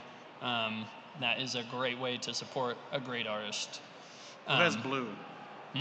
Blue? Anyone have blue? Can someone pour out some blue for me? I got you. Thanks, homie. 30 seconds. Oh! You feel blue? Oh, no! That's so much. Oh, no. Jesus. That looks... Oh, no, it's spilling onto the it's table. all What have over you done? the table. Oh, no. You're sabotaging me. Quick, pour paint on Steven's miniature. Ah. This is Steven Oaks art. You can find him on Instagram. He does amazing paint commissions. This isn't a paint. This is a wash. I'm so sorry. 5, 4, 3, Oh, no. 2, 1. Paintbrushes down. Bro. Go ahead and move your Yay. miniatures to the judging area, please.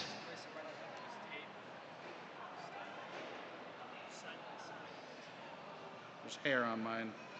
I think it's from the brush. All right, excellent. We're getting everything moved into the correct area, Okay. and we will have Just don't that know ready where in to put just a it. moment. All right, painters, please be prepared to tell us a little bit about your miniature once we show them up on the screen. There's hair on it. That's okay. This is... I'm so sorry. You got it. Okay, I'll go first. Like I said, I really love the Unbound, so I just did a common foot soldier. He has the red armor. You can see I tried to do kind of a glint on the shield there. And my freehand fist, you can kind of see it's a red fist. It does look like a blood splatter. I did try to pick out kind of the trim and the armor, the different scratches that were put into it. It's a very basic color scheme. I didn't even use silvers or anything. It's a gray, brown, red paint scheme. So a very simple, I would recommend this if you're trying to do these miniatures on either a budget or a beginner. This is probably a good paint scheme for you. Nothing too flashy. All right, Steven, show the master. Holy cow, your miniature looks so good. Thank you. So Tiefling, didn't give him too many different colors for his many accessories, trying to keep it simple. Did you do his mask? I did at the very end do Oh some my shading on the goodness. mask. So if you get a chance to get up close and see it, you will see some highlights on there. The duster's got some nice shading to it, some textured light brown, dark brown. Not bad for an hour. Pretty happy for an hour paint job. I think they all look really good for an hour. And the boots. And speaking of boots, Yeah, Keaton, the boots turned out pretty good. look at those. No, the boots are literally just brown. I think I picked the wrong miniature for this. There's too many colors. There's orange, brown, black, bronze, tan, blonde, a lot of details. blue. Yeah. Yeah, and I wish I had a better blue toward the end there. And that your opponent didn't spill it all over you. Yeah, I wanted the crystals to pop out, but we ended up with a wash, I think, instead of an actual paint. So it just kind of blended in with the black. But the bronze turned out kind of cool. Yeah, I think so. Absolutely. So we agree I won, yeah? I'm the winner? Absolutely. Yeah. All right, I think we're going to be setting up these miniatures for people to vote on them later, but can we get a round of applause for all of our painters?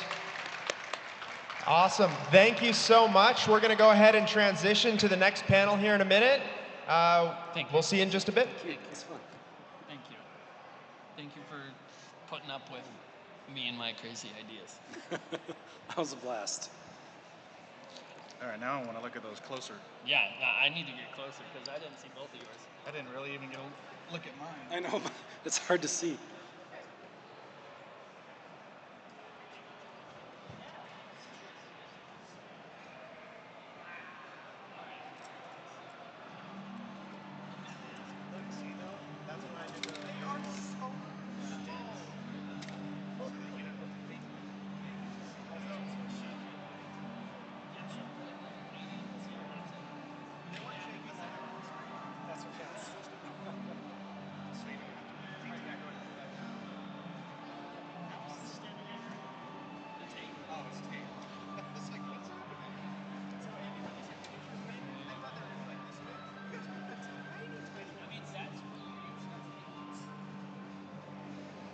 That isn't many.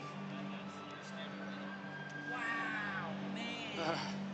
Look at that. You got the pants creases. You did it on the glove here. Did you really get the glove highlighted? You did. Wow. See, that's so good. That's sharp. He's popping. Andrew. Dude, I could not see how good this looks. This looks really good. I really tried. It's great. It's awesome. I don't know what those paints are like. I tried to paint color. I tried to keep the highlights I did with the dry brush. Like nothing. I mean, this did because I didn't paint it, but none of the highlights ended up sticking around because the paint was too thick. It's okay though. It looks sharp. It looks great. Right. That's very true. I agree.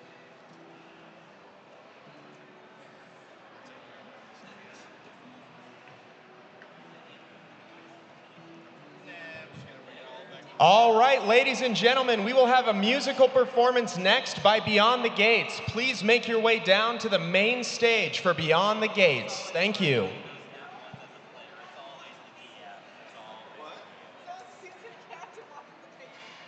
So is this tomorrow's fight, or is this This is part of it, yeah. So it works by this being part of the account. Yep. Grab the keys. Hey, at least you don't have to worry about being drenched in paint now. Oh, yeah, no. How they dry. I mean, I primed them beforehand and I got all dirty. Oh, yeah. Okay, who's on the roof? Who's not on the roof? This one appears to be an industrialist wearing a vampire cloak.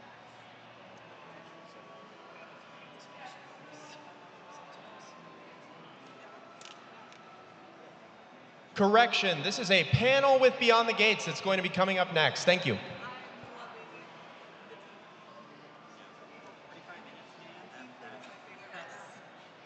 Honestly, the most impressive thing about them is they stand up without stands. Oh, yeah. Very well done. Hey, we're ever doing the miniatures? I didn't think so. The minis that are here, you can also get upstairs. So these are different ones that they've actually gone through, taken the time to paint. But all the minis that you see here. On the table. Okay, I mean that's where I put up. I don't know. There was more. I didn't know if you had something else planned.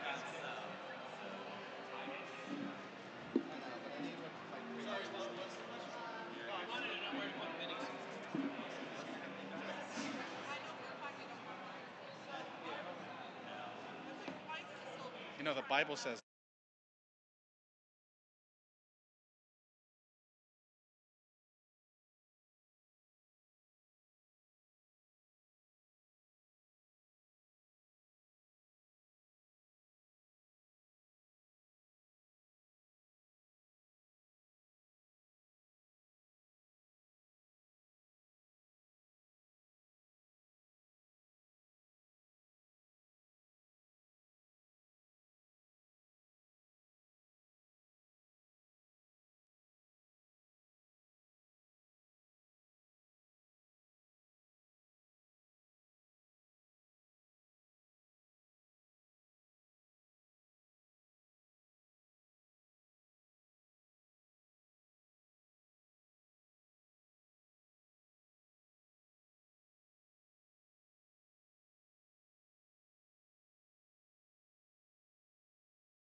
timer on the screen. Oh. All right, ladies and gentlemen, we are beginning with the Beyond the Gates panel. Come on down to the main stage. Thank you. Come on down, everyone.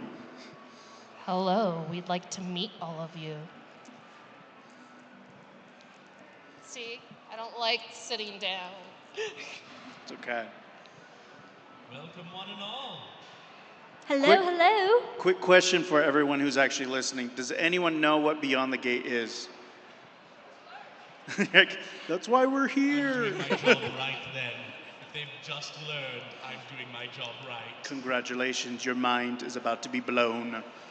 If only we had a crowd of people who really liked interactive, immersive, improvisational, medieval fantasy, theatrical experiences, then maybe we could come talk to them about it. And not only that, having real, genuine medieval style food and amazing collaborative people that we work with at Beyond the Gate. Come on down to the first floor. We're going to go ahead and get started. Hi, everyone. My name is Becca, and I am with Beyond the Gates, in case you guys haven't been able to tell. Yay! So you guys are familiar with what we are, and you guys are not, it sounds like. Okay, so we are, like I was saying, interactive and immersive, improvisational, medieval fantasy theatrical experience, which is a very long-winded way of saying, hi, we like to dress up and play pretend. So who I have here with me is I have a couple of our fantastic actors. So if each of you would be so kind as to introduce yourself, as well as what you do for Beyond the Gates, what your character is, and those types of things. Are we starting on my side? Your side. All right, so hi, my name is Keegan. I'm part of the directing team at Beyond the Gates. And when you come through, you'll meet me in character as Dorian Cornelius Castani, one of the head bards. It's a long he's name. Quite aggressively optimistic, and as well, probably very misinformed. So what do you do during the event, Dorian? Well, I invite people into the Bards Guild, and then I sing and dance on the stage, and just make myself part of the package. You turn everyone against the circus, too. Oh, yes. Oh, yes, the circus. Yeah. You need to come to the event to know what's going on with the drama of the circus and everything. All right, so is that my turn? All right, so my character, his name was York. And York is done, he's retired. Hopefully he'll be able to make a return if possible. But my name is Esteban Senzig. I act in Beyond the Gate BTG, if we want to continue with that acronym.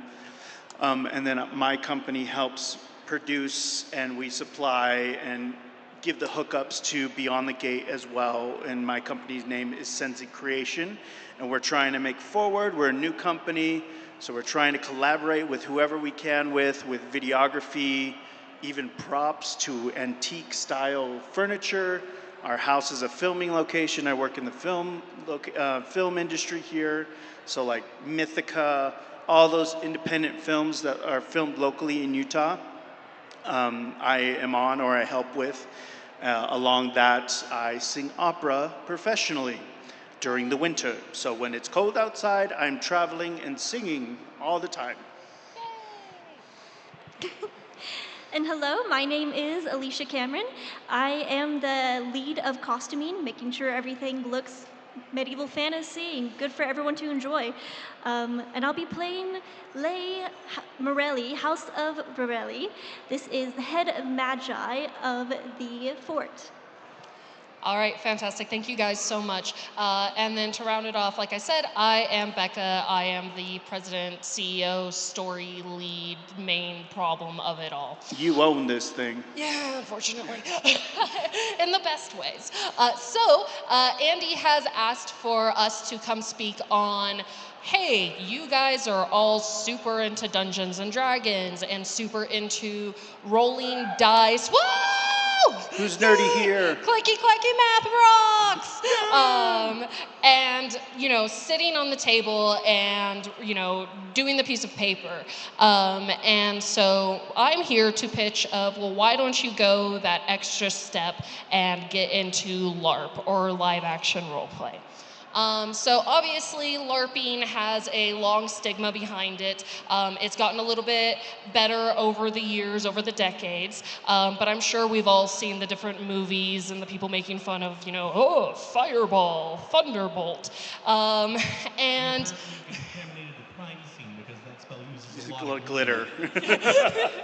And so, there is that stigma of, well, what do people think of me? What are people going to think when they see me doing this? It's so much safer to sit in a table with a couple of people we know, and we know we can be safe in this small little space, right?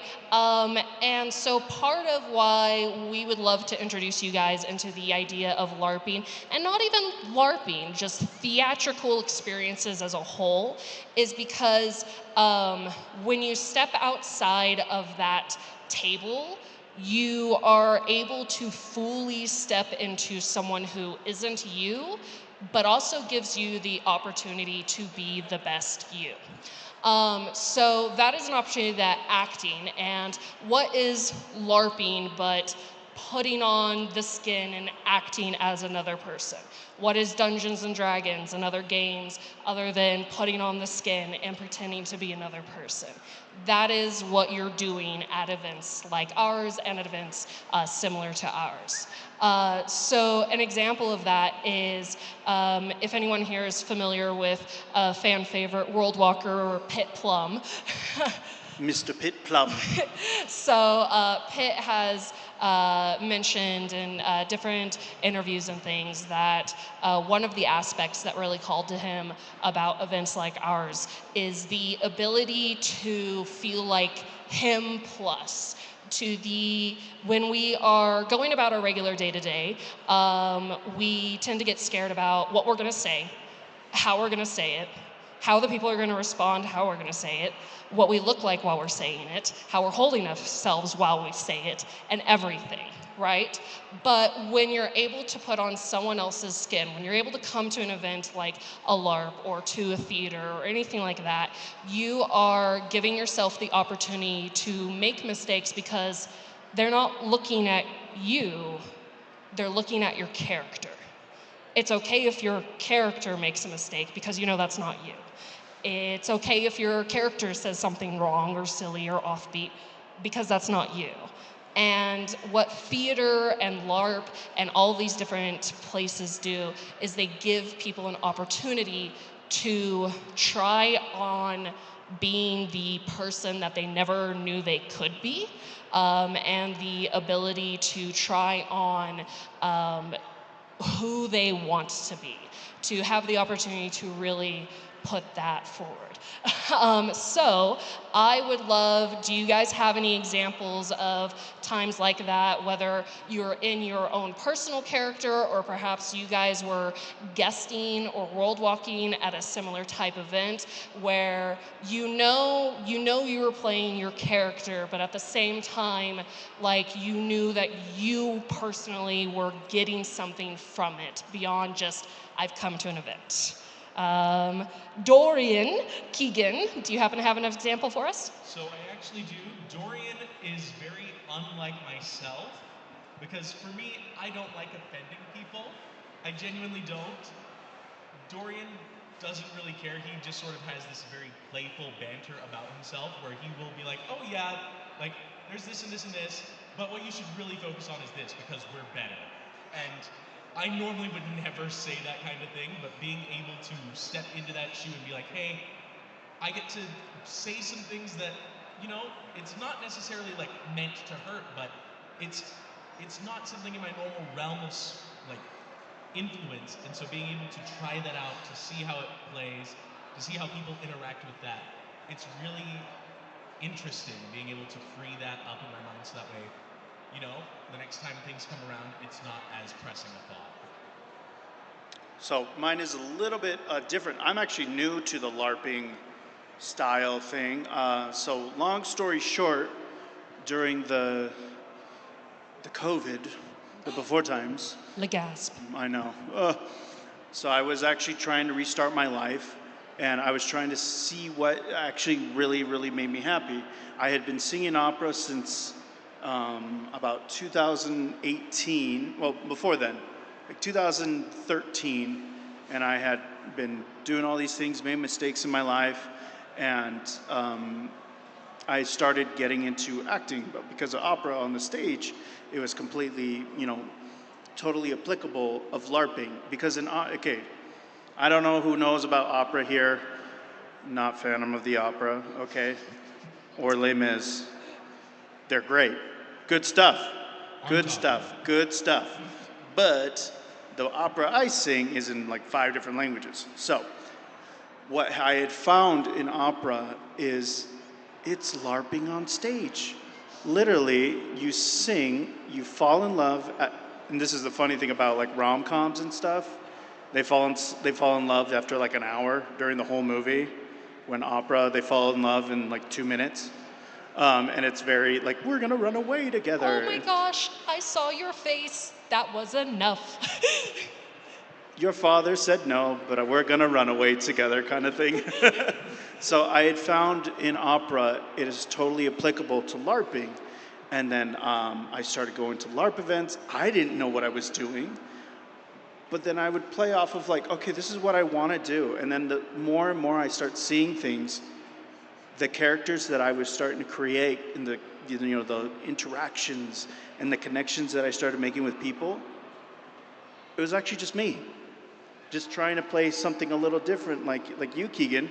But for me, it was like, I'm actually changing my life, and hopefully I'm changing someone else's, pathway through LARPing. Even though it's pretend, you actually feel something for someone else, a different character, the discovery or finalizing quest, you can say, for your own character, that you find fulfillment, which is funny, because I was at another place called Evermore, and his whole story was, he was a bard, and I was an operatic bard, and he went to Evermore finding love. Everyone loved Antonio, but no one loved Antonio. So, which is funny, because that's where I met my wife, at Evermore. So my character, who wanted love, because I had been searching for love for a very long time, found love at where Antonio was, and then obviously we know what happened to the park. So my character, even though I was role-playing and make-believing, my character actually found love, and now it's been 2 years. I know, finally! So for me, LARPing has not only been some way to escape, but it's some way it changed my life, and hopefully in the future changes other people's lives. We love that. So going back to the roots of it all, Evermore, this is where it started for me, is I didn't see the LARPing aspect of it, but I saw the community and the self-expression in the costumes, and that's what personally drawn to me, the beauty of dressing up, honestly. So falling more into that, I was able to actually make more costumes to show off to more people. And in doing so, I started to create a character that I want to be with these costumes. It didn't necessarily have to be anything fancy. It could be just one of those townies on the road that has an interesting story for you. So falling in love with that, it brought me into meeting all these wonderful people that created a community with friends.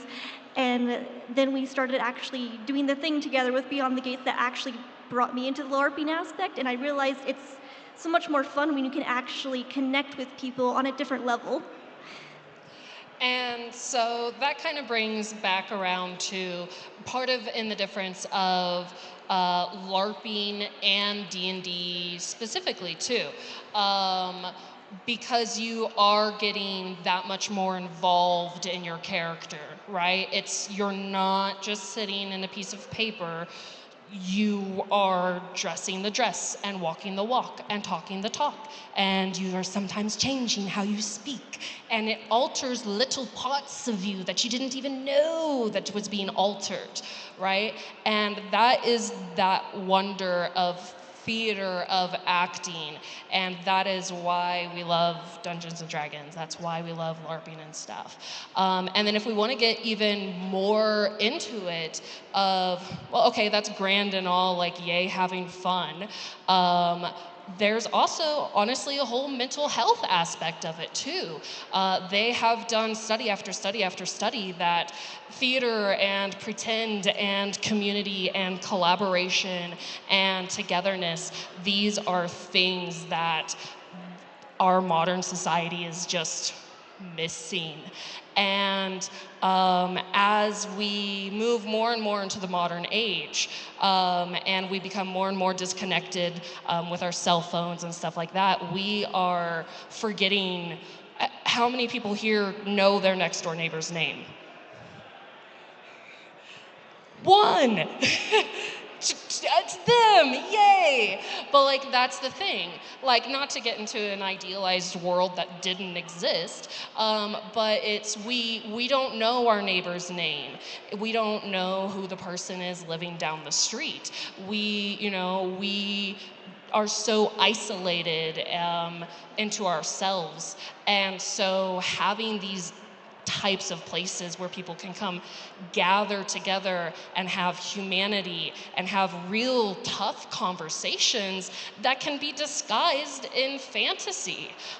Dory and I were going around asking the ethics of, if you turned a rock into a duck and then turned the duck back into a rock, would it regain its, like, would it keep its sentience? And then if you were to turn that same rock back into a duck, is it the same duck? Is it a different duck? What is the definition of life, right? You can have these harder taboo conversations under the guise of fantasy. And that's something that theater and comedy and drama and all these wonderful things allow us to do. Let's see. I actually have a story about that mental health thing. Do it. So, I was doing an event, and I was one of the characters. He was another bard. Woohoo! The operatic singer likes being a bard. We love bards. Bards. But he was a romantic, and unfortunately, during that time, there was a lot of people getting divorced. I was one of them. But I'm married now. I'm not divorced now. This is number 2. Yay, 2 years. Number 2. But we had one lady come in, and she was like, she had just been recently divorced. She was a little bit older in her years, and she was talking to me. Well, she was talking to my character, and she's like, "No, I'm not feeling lonely. I just wanted someone who can actually like listen to and talk to." And we talked for like an hour and a half. Just talking about life, talking about what she wanted in life, what her ambitions, her dreams were. She gave up those dreams, and now she's got a clean slate in a way. And I'm like, well, do you know what you should do? Break the status quo, go talk to that favorite person, go talk to that interest that you like, and maybe ask them on a date. See what happens. What do you got to lose? You've already gone through the fire, why not? And so a couple weeks passed by, she came back. And she had tried and tried and tried, and she did it in a way where it was her. Like, she was so distraught and non-confident about it that she didn't get any dates, anything like that. And even the day she told me, she came in, I'm like, oh, well, I thought you were going on your dates and everything. And she told me that she had asked someone to come with her to the event, and apparently they stood her up. And so she came into the event and she asked if I could be her date. And so she cried for like a good 20 minutes. I gave her a hug. And we walked around the park, and we just had a great time during this event. And I told her, I'm like, so how did it go? She told me how it goes. She asked people that she liked for herself. But then I'm like, why don't we just have some fun with life? Because life is crazy, and it keeps getting more crazy. Why don't you ask someone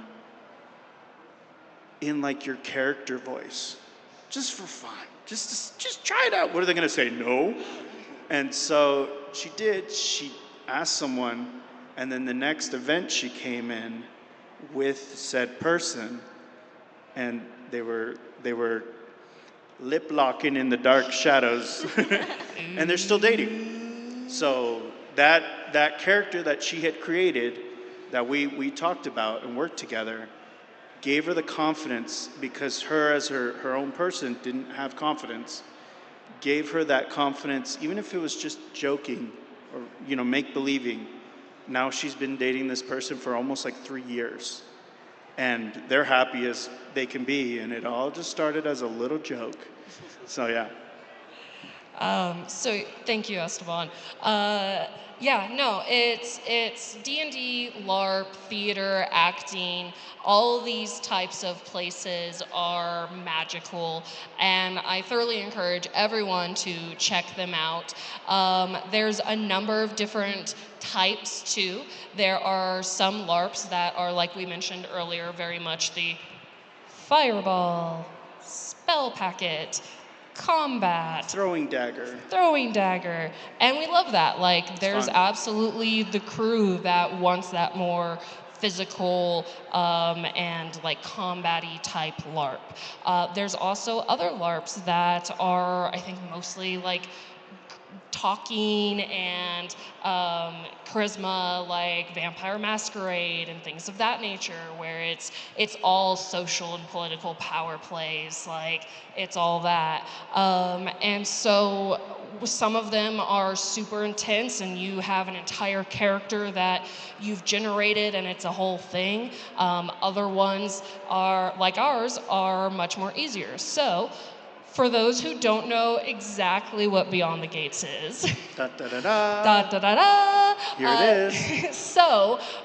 what we do is, like I said before, interactive. So that means you are coming in, you are talking to the people, you are doing things, you are picking stuff up, you are going places, you are interacting with people and stuff. Interactive, immersive. So we are doing our best, and every event we get a little bit better of trying to pull you out of the real world and into our world. How we are planning our gameplay mechanics is I want to make it so that if you feel like you want to leave your phone in the car, you can. Completely disconnect yourself from the world, and you will have just as much of an experience as someone who brings their phone with them. We do plan on having some really fun, like little tech things and hidden stuff. But our big thing is making you feel like you have stepped into another world. So that's that immersive. Improvisational. Hey guys. Oh. Yes, so, my role as part of the story lead is giving you guidance of, hey, this is what we're planning on doing, this is the shtick, this is the ideal, but you guys don't really have much of a script, or like there's not really anything that you're following per our events, are there? We have our names. You have your names and your character backgrounds. We have some backgrounds and stuff like that. But as far as like what they're saying to you, that is all coming from them. That is all improv. That is all, you know, it's customer service. It's coming from the heart at the same time too, right?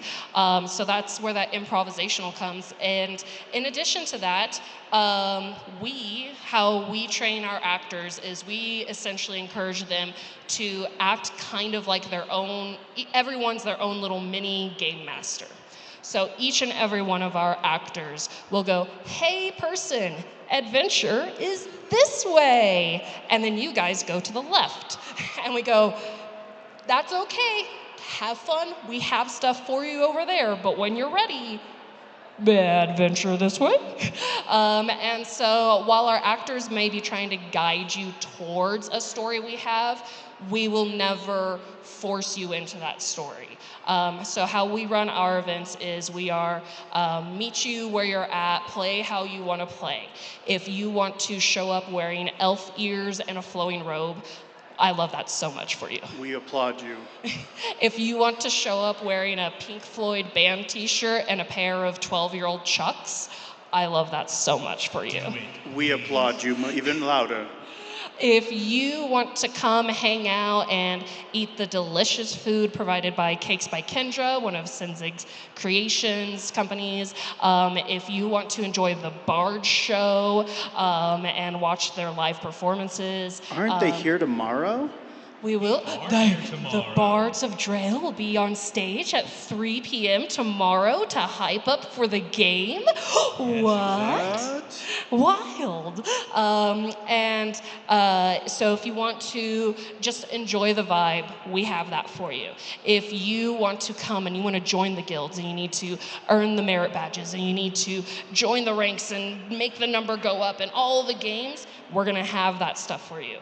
If you're the person that's, well, I really want to know about the socioeconomical policies trading between Drail and Lorengar due to the recent impact of the runaway mages and wizards coming from the academy, we're going to have all of that for you. We have that. Uh-huh. A whole shebang. And if you'd rather just go, I want to see Alaric and Penny go on a date. We're going to have that for you. We can, for the right price, we can do that. So yeah, our whole thing is come as you are, play how you want to play, be who you want to be. Like, our whole thing is, it's a rough world out there. Let's figure it all out together, right? So I know we don't have a particularly huge crowd, but we have 15-ish, give or take, minutes left. Do we have any particular questions from anyone? Questions, comments, concerns? Where can they find all this information, Becca? Where can they find all of this information? Why, absolutely. So if you go to beyond-the-gates.org, not com, org, then that is a way to find us. Alternatively, if you go and use your Google Sensei machines, you can look up Beyond the Gates Utah. Not just Beyond the Gates. Yeah, there is now a new soap opera. There's a soap opera. Yes. Which is funny because they reached out to us. Oh, we've gotten so many emails. We were going to go to, what was it, North Carolina? Yeah, there was Atlanta, Georgia, a food bank. Oh, Atlanta, Georgia. They wanted us to go to Atlanta, Georgia, and we're like, that's not us, but we'll still talk to you. And legitimately, they paying? emailed back and they were like, hey, let's talk to you. That's another thing. So the way that our troupe is designed, we can also travel and go to other questions. We do have a question from online. What do you think makes a good wizard in D&D? What do we think makes a good wizard in D&D? Let's take it from a role-playing perspective. From a role-playing perspective. Okay, do you want my sick, twisted answer? The sick, twisted answer is a wizard that can take a punch. oh, shoot. So, because if you think about it, wizards, D&D, you have very few DMs properly play with concentration. But if you're a wizard and you can take a punch and hold your concentration through a spell, like, that is insane. So from a role play perspective, as far as what makes a good wizard, Keegan has something. curiosity would be my personal thing. All right, Always curious. Keegan. All right, so having a table where I literally started with everyone being a caster of some sort, I think the thing that really separates the wizards from the other spellcasters, the things that really make them pop, is the fact that they have been studying for years to learn their magic. They have been cut off from society so that way they can hone in on their craft.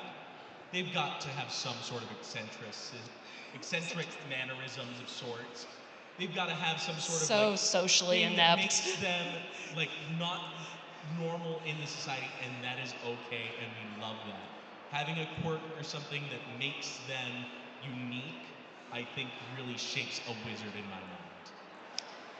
No, I love it. Do we have any other questions or, in the back of the class here, come.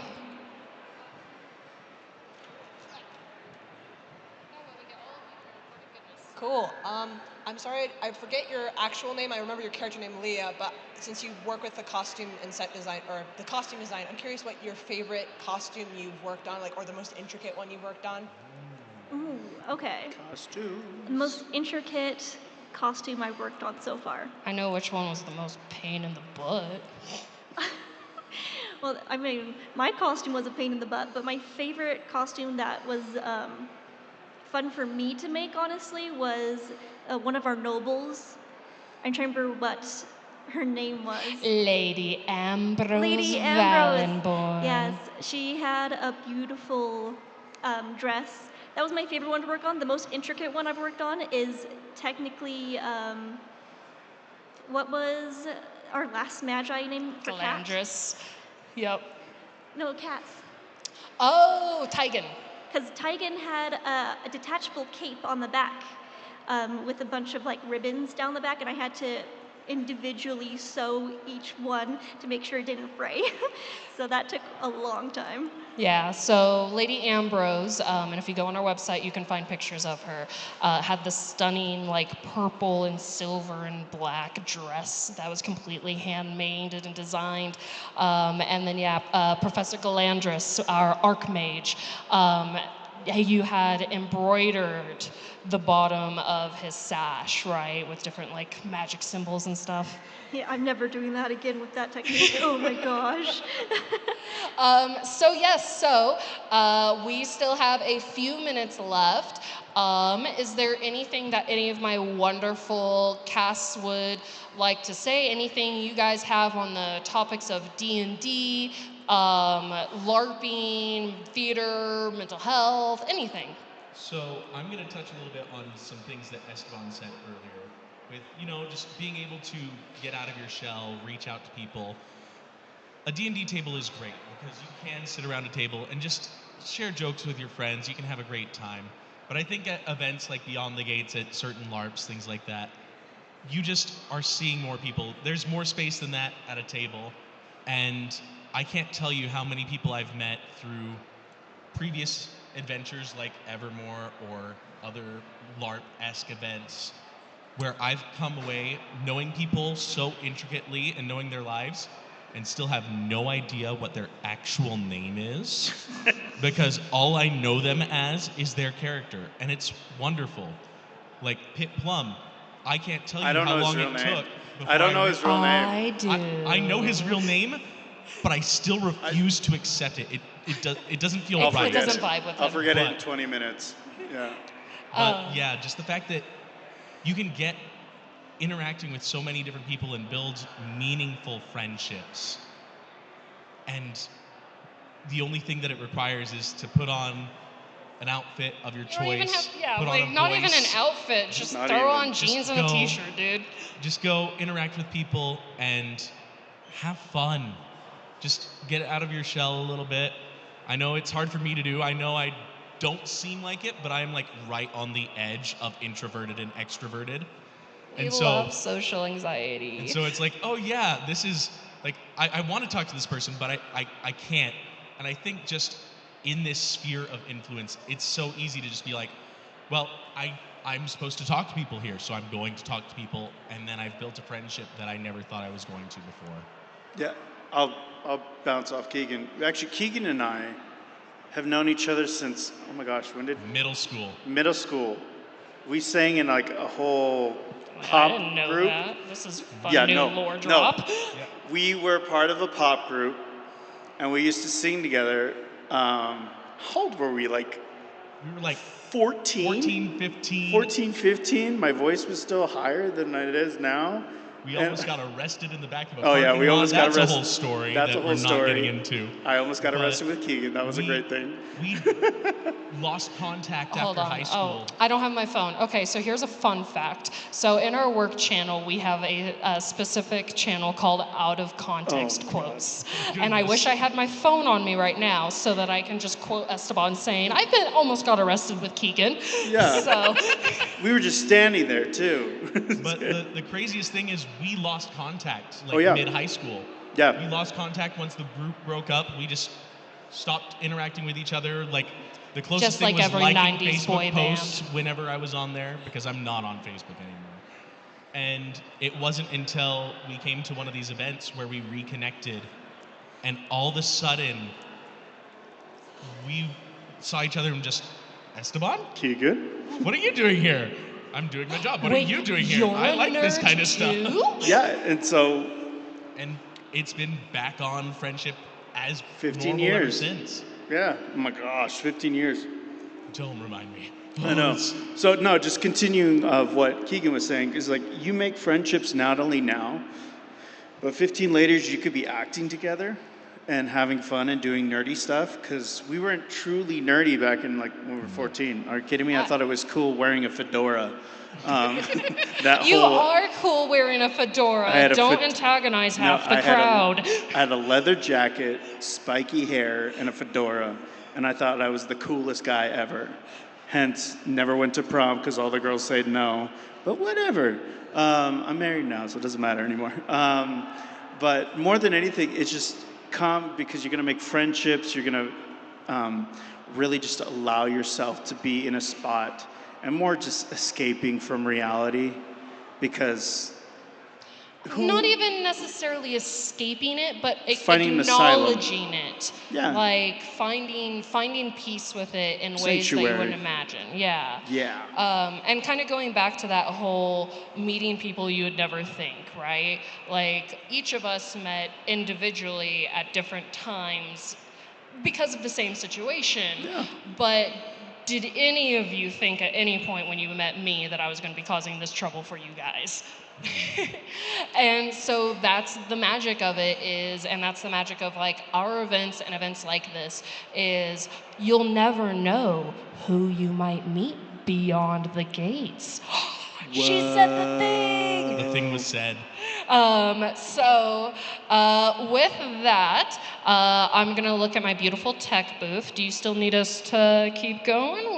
We good for? Well, I have a question, Becca. You have a question, Esteban. Where is this located at? Ah, okay, fine. I'll get to the pitch. All And right. maybe what's the next event? Yes, so we have 3 events upcoming this year at the American Fork Amphitheater. It is going to be on Friday, June 6th, on August 1st, Friday, August 1st, Friday, September 5th. So you will notice a couple things. These are the first Fridays of those months. It does not include July. If you arrive to the amphitheater in July on the first Friday, we will not be there. The show kicks off at 6 p.m., but the doors open at 5:30, so that way you guys can come in, get yourselves prepared, maybe grab a little snack.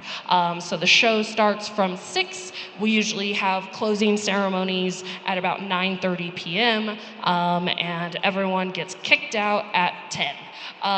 We have to be off park property by. Yay! They did They the got a thing! natural 20 upstairs, everyone. Yay! Huzzah! So we'd love to see you at our upcoming events. In addition to that, we're also going to be guesting at other locations, such as Dead Wars. Everyone cheer for Dead Wars and Andy and We Geek Together and the amazing job that their entire team is doing. They are the heroes of this story. But so we'll be at places like this. There's plans to be doing the Mona Utah Ren Fair. They have asked us to come step in and take over their interactive and immersive elements for the Ren Fair this year. So we're very excited for what that means, jumping from a crowd of 300 to 30,000. That's not Easy. nerve-wracking, it's fine. Easy, just another It'll be Tuesday. fine. It's just a couple of extra zeros. It's fine. So we'll be there. But in addition to that, those are only a couple days a year, and we want more. So we are currently in the process of coming up with ways for you guys to play from home. One of those is our Homeward Adventures, which is whenever I have the time to sit down at my laptop. We'll be launching probably today or tomorrow. And so what that is that is going to be a way for you to adventure from home. It is one part choose your own adventure, one part geocache, one part scavenger hunt, where the choices that you you independently make will affect the overall narrative of the entire story. So the story that you have will be independent to you, and then all of your choices, if any of you are familiar with like the Telltale games or Dragon Age Inquisition, where it's like, oh, 73% of people chose this choice. We're going to have situations like that where because of the choices that everyone made as a group, that is going to alter the storyline as a whole. So that's something we're going to be launching. We are also have our Citizens of Drail membership program up and running. So that's a monthly membership program which gets you access to that. It gets you access to your own character sheet that follows you through any of our events. We're going to be doing video classes, teaching different things from mending to music to public speaking, so that, like I mentioned, that gamification of it, you guys can earn skills, earn merit badges from home that we recognize in the event because you're a member and it's all connected together. In addition to that, we have film series and just all sorts of things that we're working on. Audio dramas, web comics. We are aiming to build just an expansive world for anyone to stumble into. Come walk into the Fae Circle. So thank you guys all so much for having us. Is there anything you guys would like to say? Alicia, you first. I think you forgot to mention with the memberships, but we also have Minecraft. Yes, we have our Dreamscape Minecraft server.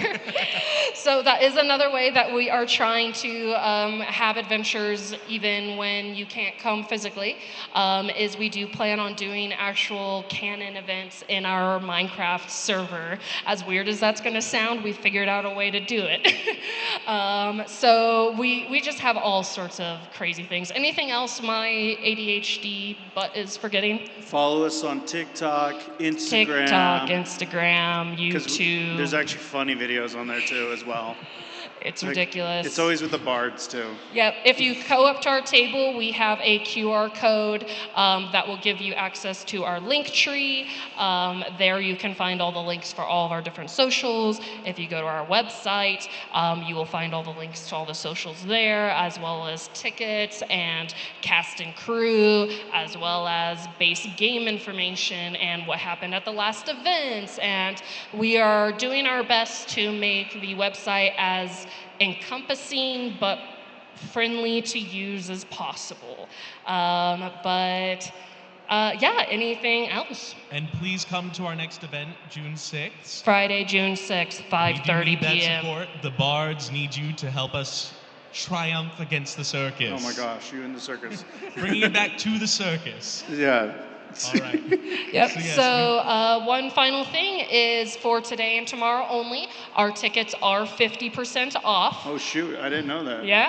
Okay. I already said it like 5 times at the booth. I've been running around. Yeah, that's fair. Look at you being busy. So tickets are half off for today and tomorrow. And so we would just love to see all of you there. We are going to be getting off the stage here in a second, but if you come up to our booth, I'm sure that one of our wonderful actors will have a quest or two for you to complete, as well as maybe a trinket or two to trade. All right, thank you guys so much for having us. We are Beyond the Gates. We have Keegan, Esteban, Alicia, and myself, Becca. Thank you again to the tech crew for being awesome and monitoring questions. And thank you guys for all coming in and listening to us blather for 45 minutes. We'll see you Beyond the Gates. All right, everybody, give a round of applause here for Beyond the Gates. That was fantastic. Thank you so much. In 15 minutes, our next panel is going to start here on the main stage. It will be Role Models, a D&D podcast.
All right, everybody. In the next 5 minutes, we are going to begin our panel with Role Models, a D&D podcast. Please come on down to the main stage for the Role Models D&D panel.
Attention adventurers!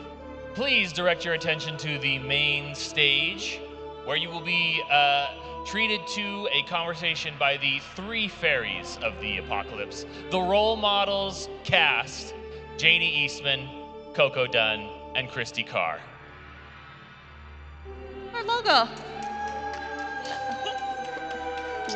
We love our fan, period. So much. We love our fan. We love our fans, too. This is amazing. Dual fans. Both of you. Hello. Like we were introduced, we're the three fairies of the apocalypse. If you want to know what each of us represent, you can come ask later. That's a private quest. That's private. But my name is Janie Eastman. I'm the creator and DM for the Role Models podcast. And I'm joined by two of our lovely cast members today. You can find us online at the Role Models podcast pretty much everywhere. And we actually did a collaboration series with We Geek Together, the host of this event, in preparation for it. So you should go check that out too. Now, if you ladies wouldn't mind introducing yourselves. Yes, I am Coco Dunn. I am Janie's token goth friend, and so sometimes she brings me on, and it's lots of fun to be on the pod. I'm not sure my mic is off. And she's the fairy of silence. I'm Christy, and Janie also brings me on. She sometimes lets me do little art projects and decorate our booth space. Which Yeah, is when I very let you fun. out of the cage in my basement, I let you do arts and Yeah, crafts. when you let me out of the basement. But today we're here to talk about some things. We have an elaborate title for our panel today, and it's Girls Just Want to Have Fun, Women in Gaming Spaces. There's a lot of colons in our talking points, so you'll come to find that out. And I want to preface this by saying one thing. In this panel, we are going to be discussing gender dynamics, which can be controversial. However, we all want to say that men are not our enemies in gaming spaces. Quite often, they're our fiercest allies. So don't take anything we say as like a slap in the face. It's meant to be more of a call to arms, that these are things that happen that we want to discuss and how to support your friends, support your girlfriend, support your sister, support your mom. I played D&D with my mom. She was horrible, but I have played D&D with her. So this is just how to support the women in your life who you want to game with, because mic check. Mic check. Oh, there we go. There we go. We're back. Christy's online. Yeah. But we have some interesting things to talk about. The first talking point we have on here, our second colon of many, it's how to make women feel comfortable at your table, don't be a pervert, which was what we came up with, which is a big generalization, but we have some fun suggestions on if you're thinking to yourself, okay, I have a friend who's a girl and I want her to come play D&D with my friends, but in case you didn't know, if you go on Google and you look on Google images of like people playing D&D, it's all just white dudes with beards. So there's a little bit of a stereotype, be it true or not. So how can you invite one of your female friends to come play at your table, and then how can you seal the deal and make them a long-time D&D player? Coco, your thoughts? Ooh, one thing, if you're on the DM side of things, maybe ask yourself, does this scene need a prostitute? Probably the answer is no. Probably no. But generally, I think making sure that you are both allowing female characters to play the way that they want, not really like stepping on toes. I think that's a general like politeness rule for anything at the table. Don't like cut off anyone's fun bits. But I noticed that that often happens to women in gaming spaces. So being really conscientious of how you're improving, what scenes you're setting up with certain female players, I think could be really important. Don't step on the pink princess sparkle, okay? Don't step on Don't that. do it. Christy? I think just to add to that, like communication is really important. Like letting people know that it's a safe place, that if you want to speak up, if you're uncomfortable about something, or you have an idea, or another player maybe did something that you're like, I'm not cool with that. Be open, please, listen, don't judge. Yep. On the DM side, I want to share one thing that I think has been really helpful is if you're not already using them, but like consent or comfort sheets are really handy to send out to your players before you start to play, because you don't know anybody's experience. You don't know if they're super comfortable talking about even something like violence towards animals or children. You don't know if somebody's going to be okay with it. So there's like a million online, but just sending them to your players lets them know, first of all, that if there's something that they're not comfortable talking about, they can tell you and you will listen. Even if they don't fill out the sheet, they at least then know you're someone who they're safe to confide in. Oh, one thing we wanted to share each was we all have interesting horror stories of, we all started playing pretty young. I was 15 when I started playing D&D. I think I played once when I was also 15. 15. Because I probably played a little bit later, but I started in like 2016, 2015. 2015. So we've all been playing for a while, and we've all played as teenage girls or blossoming young women. And so we've all had interesting stories, and so we each get a brief moment to share those. So they're funny now. I once had a character get kidnapped because I missed a session, and she was sold off to a man because my DM thought it would be fun for another character to rescue her for his character's development. Lame. Coco? You note that I said I played once when I was 15, and then and then never again. I took a brief hiatus because in that session there was a DM who had a DM PC, and he was like really, really adamant that our two characters were perfect for each other, sending me messages about it, setting up scenes where it was like, and they're alone together in these romantic woods, and he puts his arms around you, and it was just not. It was just not it. It was not it. I'm noticing a trend here. I too had somebody who was interested and didn't say anything about it outside of game. They created a new character mid-game that had stats that kind of countered my character, specifically because my character, what is it? Is it wisdom against charisma? Yeah, had low wisdom, and so potentially like altered his stats.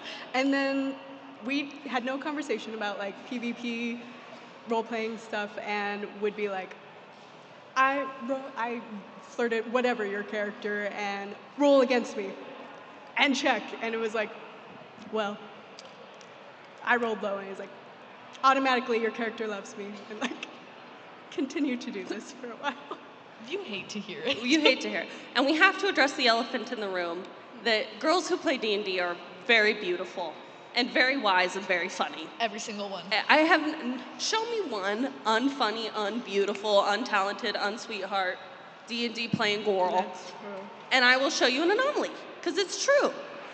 And so if you want to, this is later on our talking point list, but if you have someone at your table and you would like to maybe have them as more than a friend, how do you go about that as a guy and not be a creepazoid about it?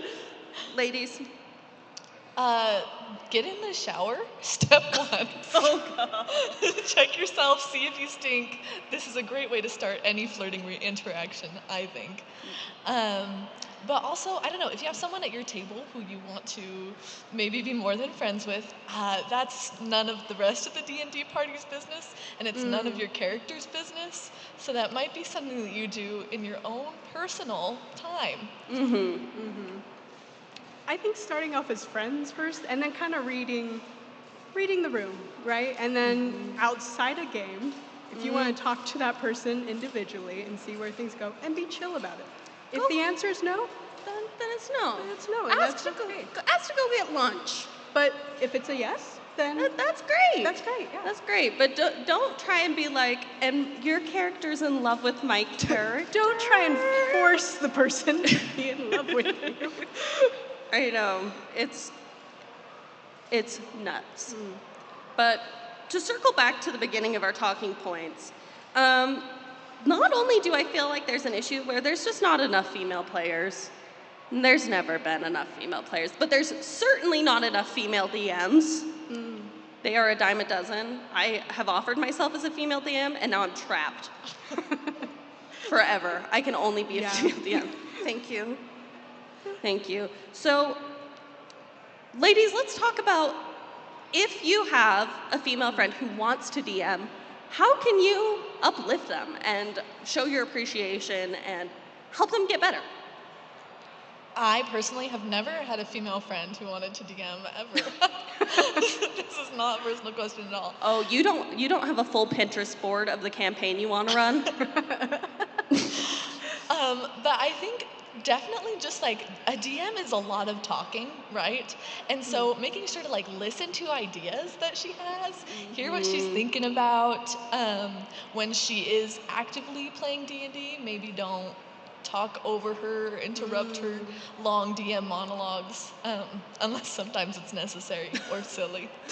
Unless it's silly. Christy? I think it's kind of similar in like, it's fun to be a little mischievous if your DM is into that, but like not totally railroading him off, and yeah, being appreciative of the time that they've put into it. I think Coco really touched on the like not speaking over, and I think sometimes we just get excited, right, mid-game, and you maybe have an idea, and it's like if that sparks something, I mean, maybe wait for the right time or bring it up to the DM later and be like, oh, remember when you said this thing? That gave me an idea. Exactly. And speaking as a female DM, one thing I've noticed pretty consistently is that male DMs are given the confidence that they know the rule system, so they're allowed to bend and break and warp the rules. If I do that, I don't know the rules, and I'm just a dum-dum. So trust that your DM knows what they're doing, and you know, like rules lawyering can be fun for some people, but be aware if you have a new time DM, go easy on them. Friendly reminders instead of an actually might be more advised. Another piece of advice I have that Janie actually tells me before every session is bring your female DM $20 every session and like a coffee. A coffee, $20. Yeah, and I'm pretty sure that's written in the player's handbook. That's what you told me. Yeah, if you flip to the back page of the player's handbook and you cut it open with an X-Acto knife, there's hidden rules back there. You have to give your DM $20, a coffee, and words of affirmation. Also, tell your DMs you like their sessions. Any DMs in the crowd today? Do you leave every session feeling like, oh, they hated that? Sometimes, yeah. So tell your freaking DM, oh, that was so fun. I had such a good time. I liked this thing you did. Because then they go home floating on a little fairy cloud. And that's beautiful. And that's wonderful. Okay. I want to talk now about how to get girls to play more D&D, especially young girls. Because I want to, if you've never played D&D with like an 8-year-old girl, they are the best players ever. They have the best ideas. They will make your table the most fun you've ever had. So how can we get more of these young girls playing? When I was little, my dad would have this game called Palace Servant, where like I would be a princess, but he would be like, "Hey, you can't put tariffs on those things. Hey, you can't tax wheat." And I'd be like, "I can't tax wheat." And it was a really great way to like start learning like social skills and rule making skills in this like fun princessy play place. But I think that's totally like playing D&D with your young girls can also be an exercise in parenting and teaching them to be like compassionate, intelligent people. So I don't know, that doesn't necessarily answer the question, but I do think it's important. It's a valuable contribution. I mean, I feel like it's an easy kind of segue for little girls and kids in general, and anybody. I feel like D&D taps into that part of people who never wanted to stop playing pretend, which I think play is healthy and important at all ages, right? And encouraging that from whatever young age that you start at. I think problem-solving skills, I mean, like Coco was saying, you can create certain scenarios that allow them to maybe kind of practice choosing in a safe space, right? That's not decision And making. yeah, and like experience consequences and rewards and things. So, Yeah, it's really fun. Also, I want to throw this out. We have some people joining us here. Thank you. And then we have some people joining us on live stream. So we will have time at the end of our panel for some questions. So if you have them, think of them, and we'll answer them. And if you're online, type them in the chat now so our henchman Spencer can see them and relay them to us later. Do you like being our henchman? Is that rude? Is that derogatory? I appreciate that. Okay, good. Good. One note I had, another colon, our third colon, of call me a gastrointestinal doctor the way I be putting colons on everything. Sorry. Little healthcare humor for you. Was how to get your little girls to play D&D, colon, the pink sparkle princess. Which is, it applies to adult women and it applies to young women. Okay, for the ladies in the audience who play D&D, by a show of hands, how many of you, your first character was some sort of elven, fairy, princess, angel, something? Yep. Back in the day. I loved those divas up there. I think they were maybe trying to bully me, but I won't take it personally. But my first character was definitely a princess, angel, sparkle, mermaid, princess ×2. But let women play stupid princesses. It's fun. I know. I think there's like this association everywhere, but especially like when it comes to something you can create a character for, where it's like, oh, feminine means they are so silly and so and not very intelligent. And It's I not a think- great character. It doesn't have depth. Exactly. And you can be a pink sparkle princess and have all the depth in the world. Okay, it's allowed. That's how I live my life. Ask my therapist. I feel like my first character was this kind of. She was an Asmar. Yeah. Who was a monster hunter. So she was like glowy and glittery and also took out evil monsters. My ASMR Sparkle Princess collected the limbs of the men she killed and kept them on a keychain. Women are dimensional. I think our characters would have been friends. They would have been best friends. What was your first character, Coco? Do you remember? She was a gnome artificer, but I wanted her to be like a really, really small gnome. And one thing that really made me angry is that some player was like, I buy a baby carrier and put her in there. And I think that's also something you shouldn't do. Please don't put gnome sparkle princesses in baby carriers. Ask permission. Before doing that. Before putting gnomes in baby carriers. I've always said that. I've always said that. Many such cases. Many such cases. Okay. Was there anything else you ladies wanted to talk about? We're going off script.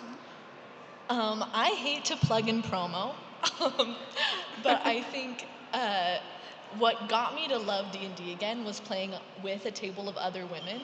And I think if you don't have a female-friendly D&D table for yourself, as you beautiful, lovely women in the audience, we can be your proxy. Exactly. We've got our own little show, and you can turn it on and like, we'll play with you. Yeah. We'll play D&D. We love the girls. Our show is very much Pink Sparkle Princess. It's about a fashion show, because of course it is. And it's about unicorns, because of course it is. And I think, to circle back, like, Pink Sparkle unicorns can be interesting stories. You don't have to be telling, like, genocide, war crime stories for them to be interesting, touching, or compelling. And I'd also like to say that it's like, I mean, we're not doing this because like, that's all women are, right? Like, I'm sure that also alongside your Aasimar and your Sparkle Princess, you've also made the coolest rogue in the whole world. But I think that those are the characters that often I think get the most flack for being what they are. And so it's like, it's, obviously women are so multifaceted. Women in D&D are so wonderful and amazing. So it just means that we get to portray a lot of sides to the ways that you can experience the game. Absolutely, absolutely, I agree. It's adding variety, right? It's not taking away from those characters that already exist, but also making space for others. Exactly, exactly, I agree. Okay, do we have any questions in the chat? If no, this is gonna be so embarrassing. Tell us what it was like to make a real time or a real play podcast of all girls. How do you make it? What it was like for you guys. Okay, so making a D&D podcast is actually so simple. All you have to do is have a friend who's majoring in audio engineering, have several friends with an improv comedy background, have access to a store that you It's really simple. You just need these simple things. I'm just kidding. You can obviously do it at your phone, at your kitchen table, set up an iPhone, light a candle, and get a $40 mic on Amazon and just play. It's fun. I'm very lucky that I happen to know people who already had the assets to make our show, but it really is just having something you want to share with the world. And for me, sorry, we were getting fairy eyes. Hello. For me, I wanted to share that I spent a lot of time as a young girl feeling torn between going to midnight launches of Magic the Gathering decks with my older brother and also going to dance competitions covered in like a biohazard amount of glitter. So I felt like I couldn't be both people at the same time. And I either had to be a cute girly girl or I had to be a tomboy and enjoy the other hobbies that I really loved. So I wanted to put out into the world something for the little girls who want to be both. So making a D&D podcast was really fun. It's also really stressful. What happened in our first season of filming, first of all, we had someone almost go to Europe in the middle of us filming, but then instead their wife went into labor. Then we had someone, not gonna name any names, who almost went to Hawaii to work for Cirque du Soleil. Almost. Almost. Almost. And everything in between. We had like everything that can go wrong went wrong, and yet we just kept going. You just gotta you gotta find the time and you gotta make it happen, even if it's 7 in the morning at the back room of a store and you're all exhausted and you're all sick and none of you wanna be there, but you just come together and within 10 minutes all of us were happy to be there. And our season that we made with the Dead Wars, that came together in less than a week. Well, that's because of you, babe. I have stress ulcers. But we made it happen because you just gotta go for it. And I know that that's so easy to say. It's like, you just gotta pull up your bootstraps and do it. But really, just get your friends together, get your camera set up and your crappy mic, and play and tell the story you've always wanted to tell. Have you seen the early episodes of Critical Role? They're in a kitchen. They're in a kitchen. They're in a kitchen. Get playing. Also, I think that if you're worried about oh, well, will anyone watch it? Will anyone enjoy what I do on my D&D podcast? I think if you're having fun, it's fun to watch. You know, I mean, take that with a grain of salt, right? But you're having fun. You're being silly. I think that there's people enjoy watching joy and experiencing joy. So. I agree. What was your guys' experience being on the show? I was obsessed. I wasn't on the first season, but I was on this one that we did for Dead Wars, so you guys should watch that with Jigakash Bortkoth, the Goliath Orc sorority girl hybrid. I think that's really fun. You did great. You were fun to play with. I had a great time. You guys were so amazing. I loved it. I love that not only is it, D&D, which brings me joy in general, but that it is also somewhat bigger than ourselves in that it is trying to promote creating spaces for everything that you've talked about, right? That you can be both, right? You can be geeky, you can be girly, you can be anything. You can be anything. Exactly. But it was very funny. And there's also Kahoot. There's also a Kahoot in the series and is. origami. I also forgot, what else did I make you guys do? I made you write haikus. Oh no, the origami was very scarring in the Very best way. traumatized. Yeah, a little bit. If you've never followed origami instructions written for blind people, I really encourage you to do so. It's a great mental exercise. But do we have any other questions from the chat? Uh-oh. Spencer's getting fired. I know. It looks like you're not the only person who likes to play half-orcs in the chat, so shout out to half-orc girlies. Shout out to the half-orcs in the chat. Because I Can Make Up says, I told my players that whoever came to the next session with the best joke would get inspiration. You ever do little gimmicks like that sort of are outside of the game and inside the game? Ooh, homework? We had a craft night. We did have a craft night. I think that there's lots of interesting things. Like I was saying, I love bringing kind of multi-medium into my D&D sessions. So I don't see why not. Send your players home with homework. Have them draw a picture of something and bring it in. Have them make something and bring it in. Have you guys had any experiences with that? I never have, but I'm just going to ask you formally not to do that because Christy is going to clear. So. Yeah, Christy is the artist on set, and she would kill all of us. I like when you do it, like not to say you can't do homework, but I really did enjoy you bringing it in-game, like real time. Yeah, get crafty with it. Yeah. Torture your players. That's great. Put them through the ringer. I'm always saying that. I'm always saying that.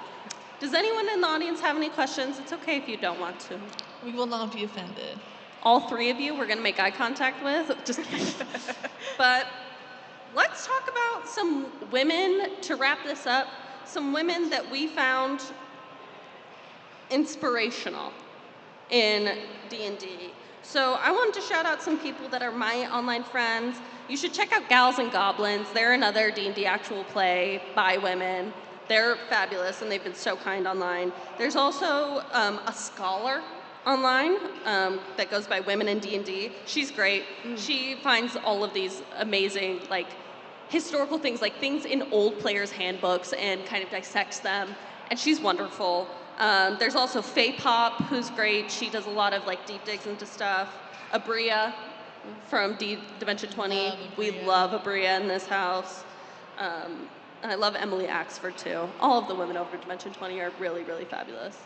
But Also, check out Janie Diane Eastman. She's actually so... full name? What's next? Are you going to give them my social security number?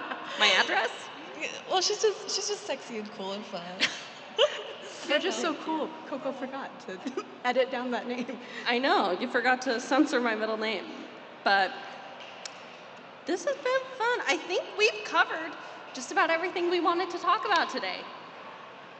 And I also think we're like in a giant magnifying glass. It's so The hot. sun is literally like pinpointed on us. So if we're sweaty fairies, it's just some little extra shiny. sparkle. Just some love. Glistening. Just some love. But I think that's it for us. So thank you for coming to listen to our panel. We appreciate you. We'll be at the booth upstairs. We're actually giving out free stickers today. So come get a sticker. We'll have free stickers today and tomorrow. We'll be taking pictures. So come say hi. Thanks for coming to listen. Once again, I'm Janie. I'm the host of Role Models. You should check it out. Oh, I'm Coco. I'm Janie's friend. I'm Christy. I'm also Janie's friend. All right, thank you so much, everybody. This has been so fun. And thank you to Andy and the team at We Geek Together for putting together this event and having us. They have been amazing allies to us through everything, so shout out to them. Ladies, tell us before you walk off the stage where we can find you on the internet. On the internet, you can find us at the Role Models Podcast on YouTube, and you can find us at the Role Models Podcast on Instagram, and you can find us at the Role Models Podcast on TikTok, and you can find us at the Role Models Podcast on Spotify. Or you can come upstairs and scan our code to the link tree, because I'm pretty sure I got half of those handles wrong, because they're all different. So go to our link tree, and that'll do. Or if you go pick up some like glitter dust from Hobby Lobby and sprinkle it on your porch, Eventually, like one of us will show up and collect it like birds. So. Or you can strap a letter to a crow, and they know where Coco lives, so they'll That's drop it true. off for her. Same thing goes for Christy. Versatile. Versatile. Give me a crow, a parrot. A parrot? A parrot. You think that would be your delivery bird? I don't know. Both. That's beautiful. Well, thanks again for having us, and we'll see ourselves out. All right, one more round of applause, everybody, for the ladies of the Role Models podcast. That was lovely. Thank you so much. Our next panel is going to be at 5:15 on the main stage. It will be a weapons demo by Knights of the Silver Rose, so you don't want to miss out on that. That's way cooler than what we did. You were great. All right, we will see you soon.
Attention everybody, we will be having a medieval weapons demonstration at the main stage in 15 minutes.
All right, everybody in the Provo Town Center Mall, we will be having a live medieval weapons demonstration in about 10 minutes. Please make your way to the main stage for a live medieval weapons demonstration.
All right, everybody, less than 5 minutes until our medieval weapons demo. This will be our final panel of the evening.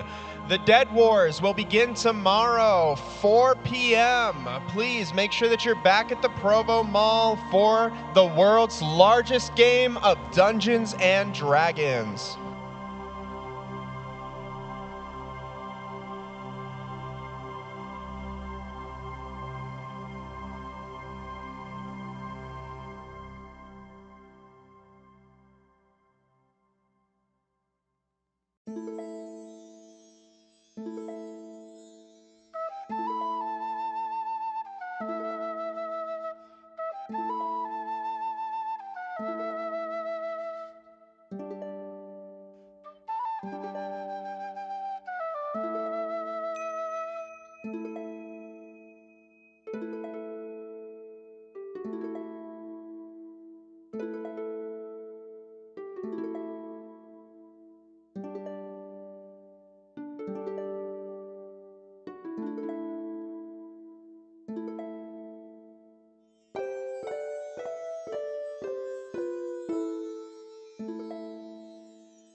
All right, ladies and gentlemen, please welcome to the stage the Order of the Silver Rose.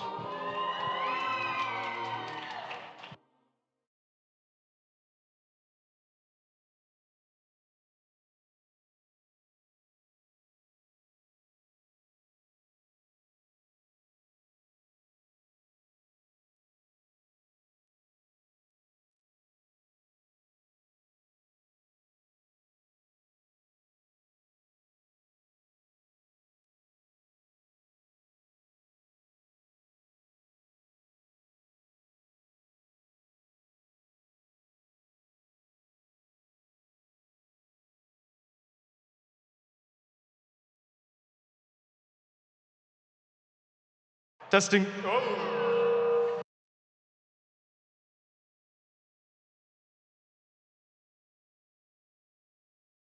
Test.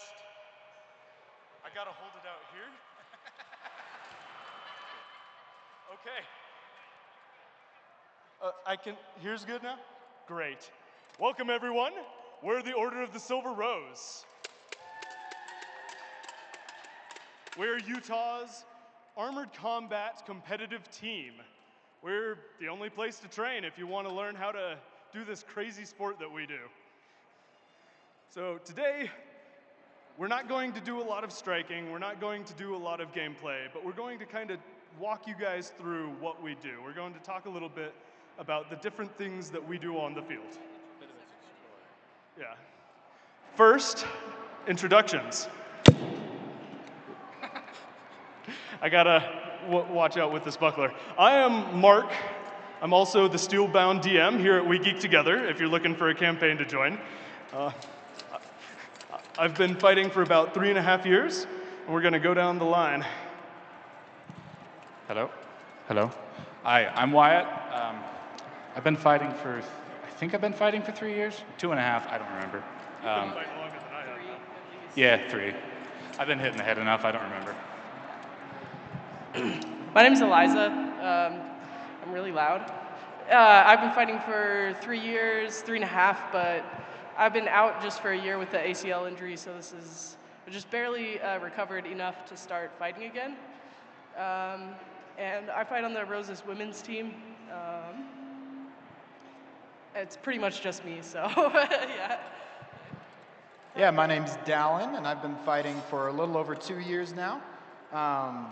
Also fight with the competitive team, been to Canada, Ireland, all over the world, kind of traveling and fighting with them.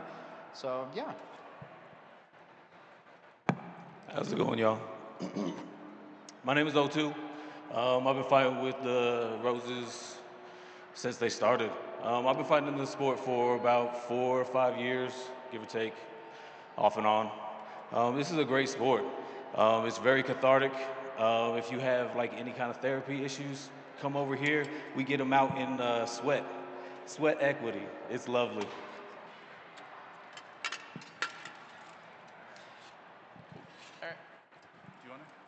If you got something to say, man, go for it. Okay, I guess it's back to me. So, we're going to talk a little bit first about melees. We've got a couple of categories of fighting. There's melees, there is duels, and there's pro fights, also known as Outtrance or AMMA, Armored Mixed Martial Arts. If you've ever seen folks like us doing cage fights out and about melees. So, if you guys want to just get 2 on each side sort of thing, and we'll just walk through slow. So, melees are team battles. We'll have the standard tournament layout is 5 against 5. We can also go 10 against 10, 20 against 20, which is the largest I've ever been in. Yeah. 150 versus 150, so big group battles, very, very big. But the point of melees is to get your opponents on the ground. So in this case, we would have this team with Wyatt and O2 against Dallin and Eliza, and they would march towards each other and start fighting. And just, you can strike, you can go for a throw, wrap up like Eliza's doing and Wyatt. Yeah, throwing your opponents on the ground. The fight is not over until an opponent is on the ground. O2, go down for me real quick. Yeah, just like that. At that point, he's considered a dead body. You can shove opponents over dead bodies. It's a valid tactic. But once all of one team is on the ground, so if both O2 and Wyatt were to be down, or in a 5-on-5, once there's 3-1, the fight is over. Now, unlike what Hollywood has told us, one person cannot fight off 3 attackers. It's just not realistic. It's entertaining as all get out, but it's not realistic. And yeah, we don't want anyone to get crucified over the railing while someone with a big axe like Wyatt here just swings on them and they're defenseless. So that's why, for safety, we stop it on a 3-on-1. Anything to add, you guys? Yeah. Hello. Go to Eliza next. Sure. So in the group fights, which is the 5-on-5, 10-on-10, 12, 15, all the way up, I mean as many fighters as they can get in the list. 5-on-5 is the most competitive just because it's the easiest to get 5 armored fighters across the country. As the groups get bigger, it gets harder logistically to get everybody there.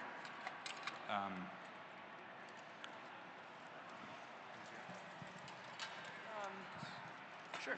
One of the most frequently asked questions I get, there's 3. The first one is, how much does the armor weigh?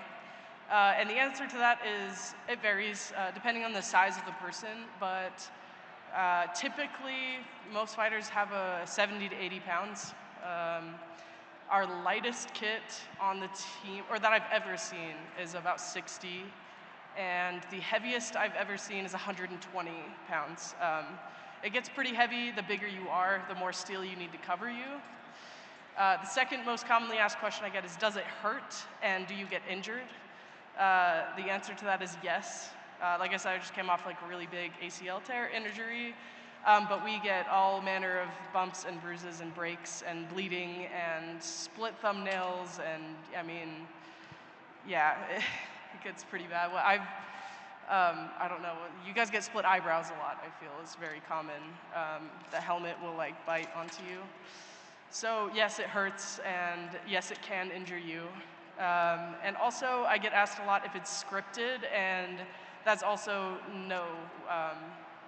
We fight competitively, so like we do a lot of demos like this. Well, we come and like talk to a crowd of people, or we'll do a showy fights for like a Renaissance fair. But we actually fight competitively, and there's several national leagues. So like Dallin was saying, he's been to Ireland and Canada, and I've been to Ireland myself to fight. And Wyatt has also fought on Team USA at the World's competitions. Have you also done that? Oh, yeah. Not yet? Okay. And then we have huge competitions. Like in North Carolina is the biggest one in the US. It's called Carolina Carnage. So we do fight competitively, and it's never scripted, except for like occasionally at a fair, we'll just do something scripted for fun. But any kind of videos that you're seeing of Buhurt specifically, all of that is real combat, so yeah. Back to Mark. I was going to So, before we get to questions, we'll go over duels, and Pro Fight can just be a little footnote in that. So, O2, if you want to. O2 is using a longsword right now. The very popular, everyone wants to longsword when they first get into the sport. It's very technical, it's very fun. For our duels, what we do is we go for best 2 out of 3 1-minute rounds. So you've got to strike your opponent and defend to earn points and keep them from earning points. Anything to add on that, Duel Master?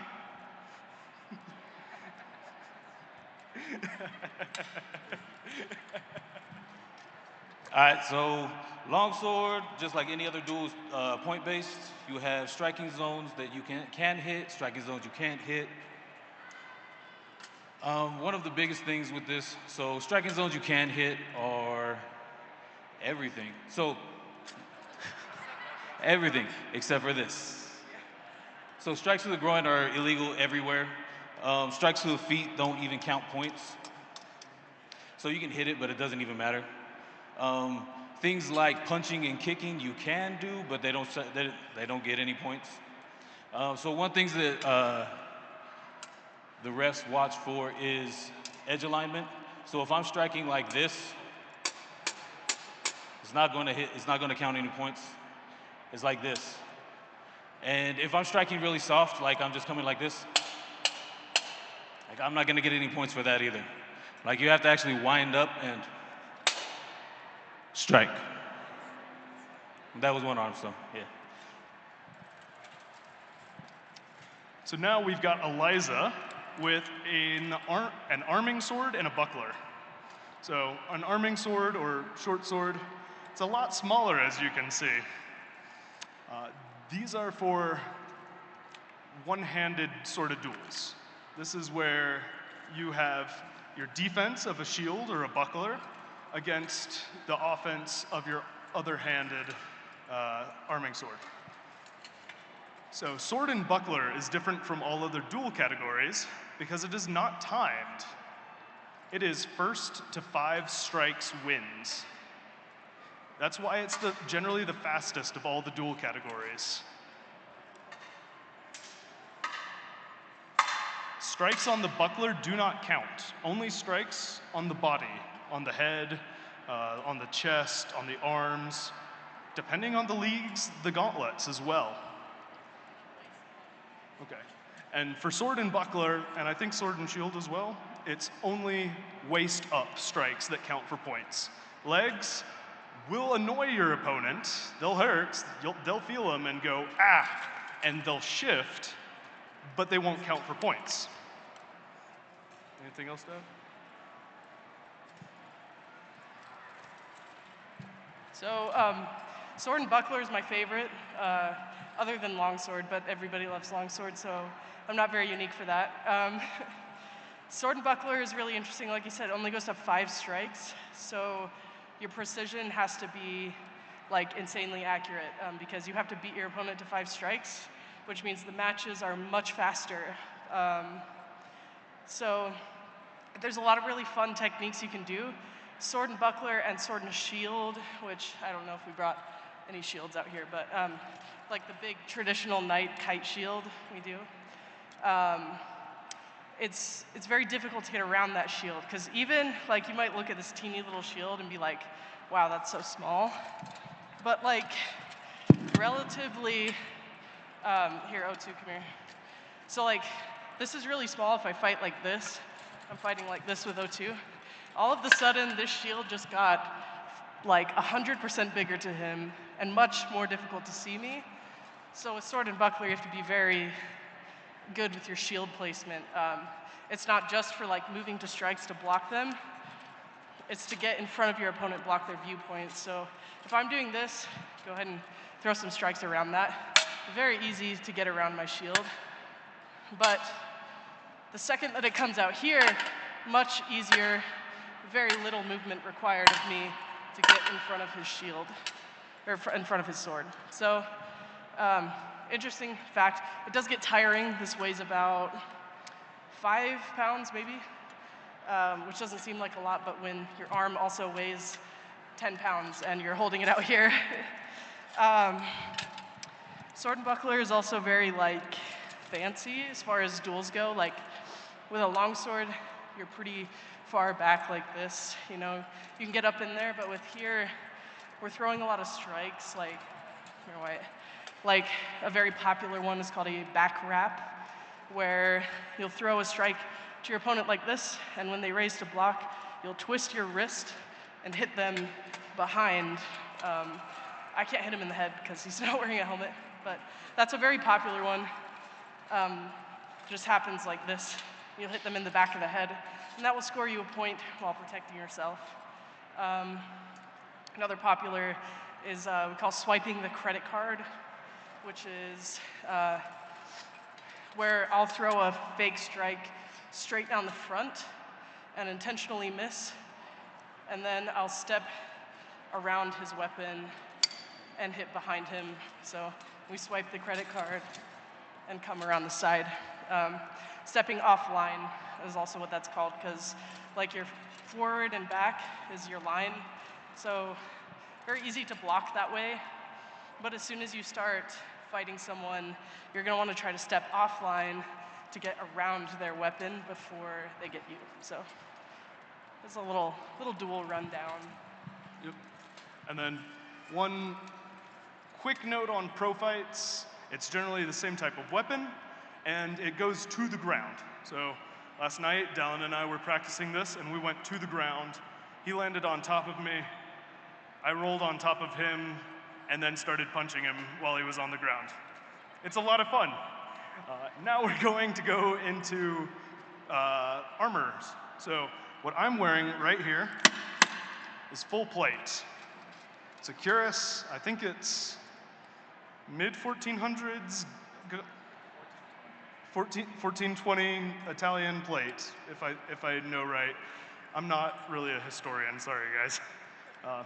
But it's full plate, which means when I get hit, the force disperses across. I don't feel all the force concentrated in one spot. Wyatt, if you want to take a swing, we can show him how this works. Nothing. No, I felt it, but it doesn't hurt the same way when you're in a nice protective plate. There are weak spots. You might be able to see my side. Ah! I don't want that hit. I need those. It's very open on the sides. There are ways to take care of that, to close that up. The best way is to have your arms up and not let your opponent swing on your side. Having a teammate on your side, if Dallin's here on my side, Wyatt's not hitting my left side as easily. So, teammate is your best friend, your best defense, and your best weapon. We're gonna talk about Dallin's kit now. Dallin, you wanna? Yeah, so I'm wearing a placard, which is kind of a combination of full plate and brigandine that Eliza's wearing. So bigger plates, but still have kind of the fabric top. Very similar as far as protection goes with Mark's kit over here. Much heavier than Eliza's brigandine. My top half and shoulders weighs about 50 pounds, so when traveling, you know, my top half and shoulders go in their own bag, and arms and legs go in another. So it can be very tricky trying to balance weights among all the bags and things like that. But yeah, that's my kit. Wyatt over here, he actually made his own armor here. So all of the scales and his chest piece, arms, etc. He is the blacksmith for the Silver Roses. He made his own kit and has been doing it since he was 14. Yep. So he also has made a lot of the weapons that you'll see the Silver Roses using. So the hand axe, he makes his own two-handed weapons, etc. So he's going to talk a little bit more about that and kind of his process with those things.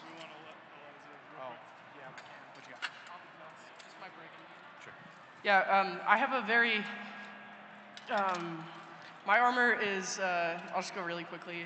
My armor is from 1450 Italy, though brigandines, which is what this is, or a corazina in some places, it's metal that's riveted on the inside of fabric. So if you look like underneath here, I can get a little undressed real quick, man. So this is all plates here underneath, and it's not one solid piece like this, so I do tend to feel big strikes to my chest and stomach a lot more than these guys do. It does hurt, but typically you're not really getting a lot of big strikes. Like if your arms are down, you're mostly taking things on your shoulders and your legs and your hips, none of which are fun, but the brigandine is favored in Buhurt for its flexibility and its weight. Tends to be a lot less heavy than full plate or a placard, and it's cheap. Yeah, placards or brigandines are cheap. Full plate kit will run you like 35 to like 400, or sorry, 4,000. That's what I meant. Sorry, 3,500 to 4,000. And a brigandine kit like what I'm wearing would be more like 2,000. So yeah, that's pretty much it. It's very widely used in Europe. It's not very unique, but it works. Yeah. Okay. So, like they said, I made most of mine. I commissioned a smith in Ukraine. Almost all of the armor that we wear for this sport specifically comes out of Ukraine or Russia, and right now it's a little bit harder to get that since 2022. But yeah, I think almost all of yours is Ukrainian. Yours was American made, but it was 12 years ago, and you can't get armor made from that guy ever again. Mine is Ukraine. Yeah, he just has like a 5-year wait list. Yours Arms is I made them, but okay. the rest is Ukraine. You made your arms, and the rest you bought. Okay. So the legs I bought. The rest I made, not the chain. All of these are hardened steel plates, so it's a little bit, you can make them thinner, and when you make them thinner and you heat treat them, they can survive blows a lot better than if it's like mild steel, right? There's a lot less carbon in this, so see all the dents in my chest plate, I just don't knock them out, but it's because it dents so easily. It would be a full-time job just chasing the dents in all of my armor to keep it clean. You know. Yeah, I mean that's the scale is kind of a obscure style. but it's basically so like during the Crusades, the knightly class would wear solid chain, and then as iron became more prevalent, they would add small plates, just little discs on their joints to protect from, a sword cut or a hammer would crush that joint to where the chain wouldn't protect it. And as iron became more prevalent, the steel would get bigger, and then they learn the complex shapes and then add to it. That is how you end up with the knight in shining armor that you think of. That's like the knight from the movie. It came from just a solid suit of chain. You should probably tell them that all of our armor is required to be historically accurate. If that wasn't evident already, we're talking about like where it comes from and what time. In big competitions, they do require you to provide proof via manuscripts or historical artifacts that your armor is technically like historically feasible, and it has to all come within 50 years of itself in one local area. So like when I say my armor is like 1420, 1450 Italy, I'm saying all of my armor can be found in Italy within 50 years of that date. So that's why it's talking about like history. So we do have to prove that our armor is like, we can't just like wear whatever we want to competitions. And that's like it's called the Authenticity Committee. Will like gun you down. Like you won't be able to compete if it doesn't, and they're very nitpicky. We joke about it a lot, but they are very picky, so yeah. Okay.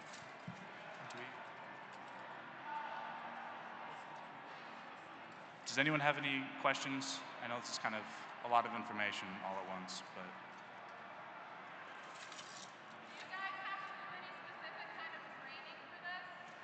Do we? Yeah.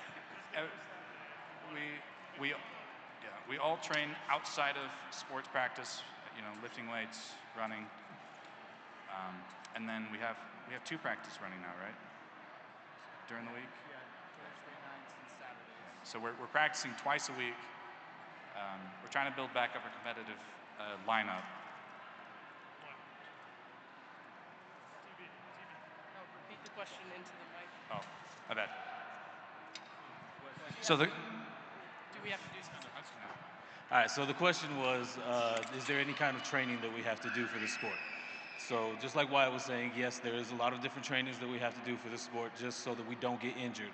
So the main thing that coming into the sport is there's a lot of people that come off of the couch. I played video games and did not a whole lot before I started doing this sport. I came into this sport with weak knees, really weak grip.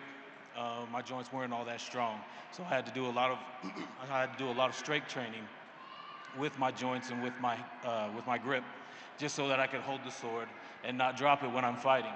Because believe it or not, just holding on to the weapon can get kind of hard after you get fatigued with hitting somebody or just repeatedly going like this. Like you'd be surprised how going like this over and over will mess your elbow up. Like it's kind of funny. As far as training goes though, we have like a specific program. All of our training is done through like elder fighters. So I personally regard O2 as my duelist coach because he's been here longer than me, is very talented, and I learn pretty much everything I know from him. And you just pick it up as you go. The more events you attend, the more fighters you ask. We also do like training camps sometimes. Got balls. That's an acronym. I don't remember what it's for. And we do like seminars with really good fighters. So this weekend we have a big regional thing with the Montana and Idaho teams, and they're doing like a seminar for specific types of fighting there. So you just kind of pick it up as you go. And if you're interested in something, you find someone who's really good at that thing, and you say, "Teach me, please." Yeah. Okay, so she asked what kind of breathing techniques we have, because it's not easy to breathe in their helmets, and that's 100% correct. Austin used to say it takes twice as much oxygen to do any action in armor, but you get about half as much through a visored helmet. So you're at a 3/4 deficit. Training, basically, just the more you do it, I guess.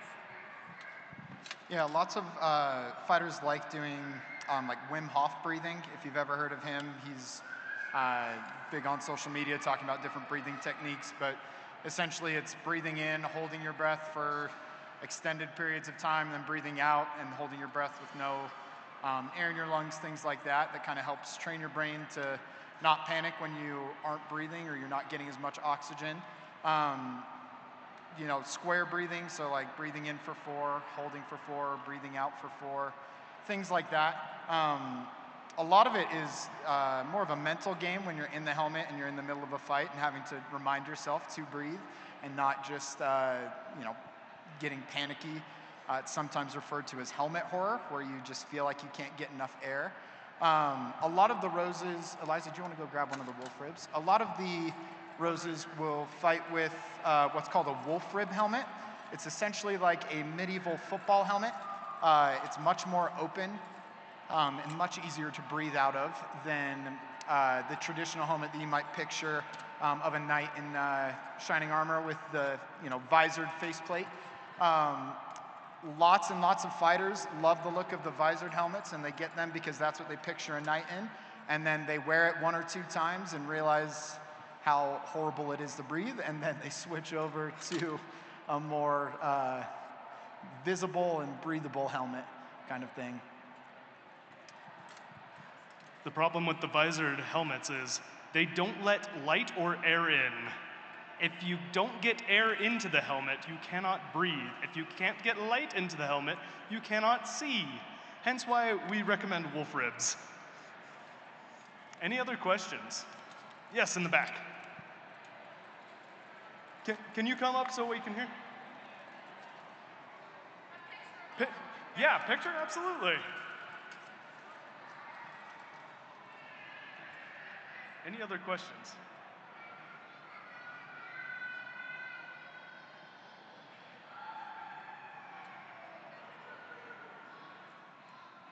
Yeah, of course. O2, what's your armor? So my armor is being cleaned so I can fight in it tomorrow. So I don't have it with me. I got my greaves. That's about it. But my oh, you talking about this? Oh, okay. So this is a tabard. So we use them like jerseys. So this is the Order of the Silver Rose. This is our tournament tabard. So this is our all black. We have white ones that we use for. It's white and black, but we have those ones that we use at different local events. This is mostly when we go for national tournaments and international tournaments. But my armor is like this one. It's like, only mine's a brig. Wow. So I have a lot of different plates throughout the chest piece where she just has solid plates. So that's basically the big difference between my armor and hers.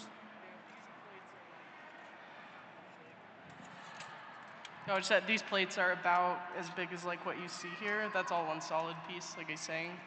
Yours is like a bunch of little ones, yeah?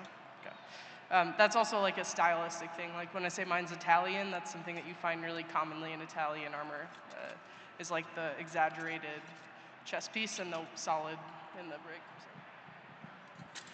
So a little bit about the armor. Her armor and my armor are not really the armors you want to stand around and get hit in. Like those are more flexible, and they're flexible for a reason. You're not supposed to be there anymore when somebody comes to hit you. Now these guys over here are the guys that we try to hide behind and run around so that they can actually draw all of the attention, because he runs around with a big weapon. He's big and scary. He got solid armor. This guy is a black hole. Like he just sucks people in and it just stays there. It's weird. So the two of us try to be more mobile. We try to run around and hit people, grab people by the head and pull them down, like all of the different things to get people on the ground so that these guys stop getting hit. And real quick on that, a lot of people will see what we do and go, well, I'm just not big enough to do that. There's not really a requirement on body size. There are different types of armors. There are different techniques and different styles of fighting. Everyone who is willing to put in the work and put in the sweat equity, they can be good at this sport. We can find a spot where you excel, so long as you're willing to come and work with us, you can be great with us. Any other questions? We're happy to take any and all questions. Yeah. Say again? What weapons are allowed? Yeah, it's all blunted, so that might bring us to illegal strikes. So there are no sharp weapons. There are requirements on weight, length, and then there is no stabbing in our sports. And there are certain places you're not allowed to hit. O2 covered them a little bit earlier. No groin shots, no neck, no backs of the knees. That's the big one. We get a lot of injuries from just inexperienced fighters maybe aiming for someone's butt when your butt's exposed to the field and they're striking at that and they go a little too low and hit someone in the back of the knee, or someone trying to juke in armor when they're 70 pounds heavier than usual. It maybe will lead to some knee injuries. And then the tops of the feet. You'll still find some people who will step on top of feet and be like, oh, I didn't see it, it was an accident. Sometimes they're telling the truth. In conjunction with that, while we do talk about the potential for injury, the armor does do its job very, very well. The instances of injuries happening, they do happen, but again, as long as your armor is fitted to you and you pad your helmet correctly, it is a sport that you can do very safely. And one of the big things that the Roses pride ourselves on is safety and making sure that we're taking care of each other, not putting each other at risk, making sure we're teaching those new people the techniques so that it's not just, oh, well, I can do this in jiu-jitsu. You know, things don't always translate directly over when you're wearing armor and things like that. So yes, you will hear the stories of, you know, people taking big hits at the big competitions, but the armor does its job very well, and we always try and make sure that we do our best to look out for each other, care for each other. There's always referees, making sure that people are abiding by the rule sets and keeping each other safe on the field. What other questions do we have? We've got about 10 minutes left, so we can keep going through as many questions as you guys got.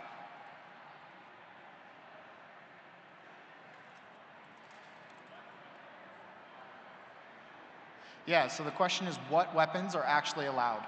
So obviously we've talked a lot about the swords, long swords, arming swords. Wyatt is a very big fan of two-handed axes called polearms. We've also got one-handed axes that will vary a lot in length. Some very short, like 18 inches, some, this one's 30 inches. And then obviously shields. So we've got the buckler type shields. You'll also see a lot of teardrop-shaped shields that are called punch shields. Yeah, as well as pavises, if you want more technical terms there.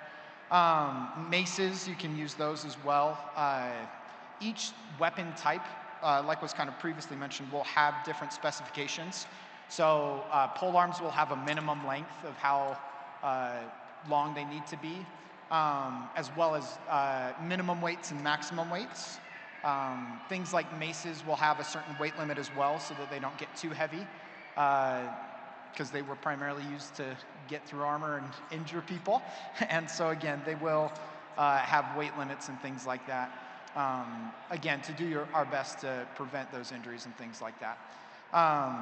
Certain weapons you'll see in different like fighting classes. So for example, you won't see somebody bring an arming sword into a melee typically, but you might see other types of swords like falchions that will come in. So each weapon type kind of has its own role of when and where it's used. But yeah, those are typically the types of weapons that you'll see. Something that we don't really cover here because none of us have it, but fighters are allowed to be using armor from other areas of the world. So like our armor pretty much all comes from Europe, like Western Europe, but we do have a few fighters who fight in like Mongolian, Japanese armor. the requirements for those is like the weapons will be unique. So like we have one fighter who I know who does Japanese armor, and he uses a katana because that fits with his armor. So like if you're fighting in a competition, you need to be using the weapons that are period appropriate to your armor, which isn't really a problem for most European things because weapons tended to make it everywhere. But if you're fighting specifically Chinese, Mongolian, or Japanese armor, like you need to be using Chinese, Mongolian, or Japanese weapons with that. So that's another fun fact. We also don't allow hammer-back weapons because Wyatt was saying earlier, it was too effective. Those weapons are too good at getting through armor, so they're kind of banned because we don't want it to actually die. You know, we all have to go to work on Monday, but.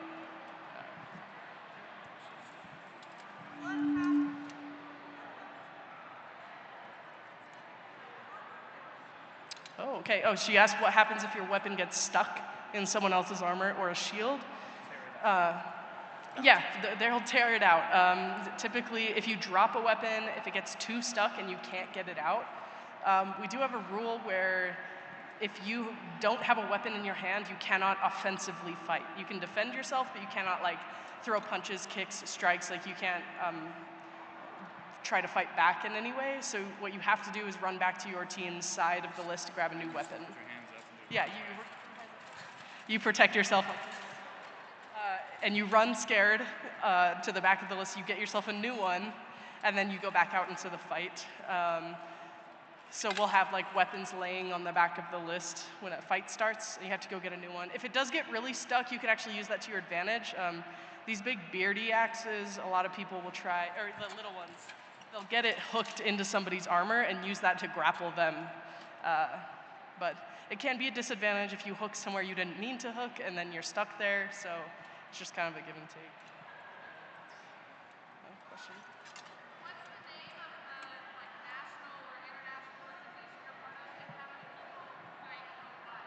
Okay, yeah, so she asked, what's the name of our international or national organizations? There's a lot. Yeah, why don't you?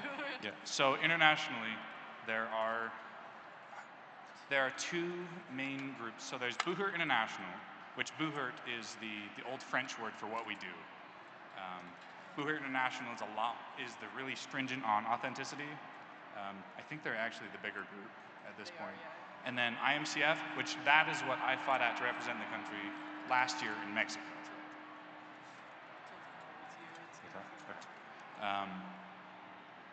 How many people are registered in BI? No, that's IMCF? Easily 2,000, yeah. I know that there are at least 30 clubs in France. That's just France, which I mean, that makes sense. That's where the stuff is happening. But like in the U.S., there's easily 2,000. Oh, in the U.S., you think there's 2,000? Yeah, in the U.S., there's easily 2,000. As many people are fighting, you specify like people. Right, right. A lot. There's a lot. Any other?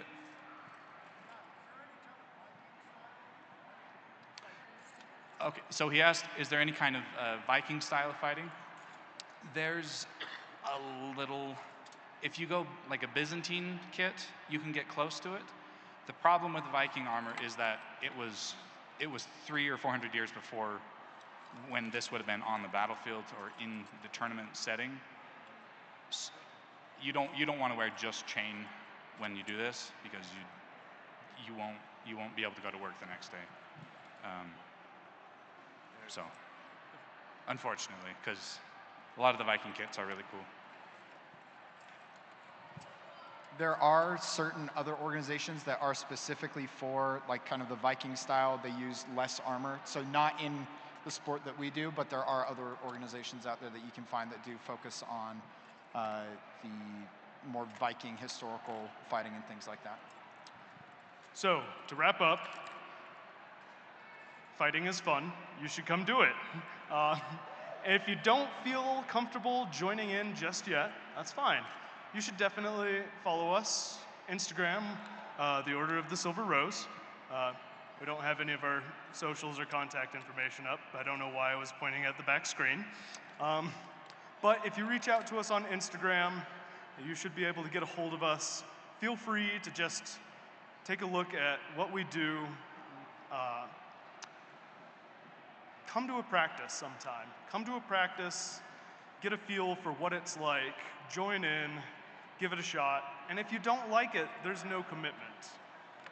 But I suspect that anyone who gives this an honest shot will fall in love with it like all of us have. So with that said, thank you so much. Thanks for having us.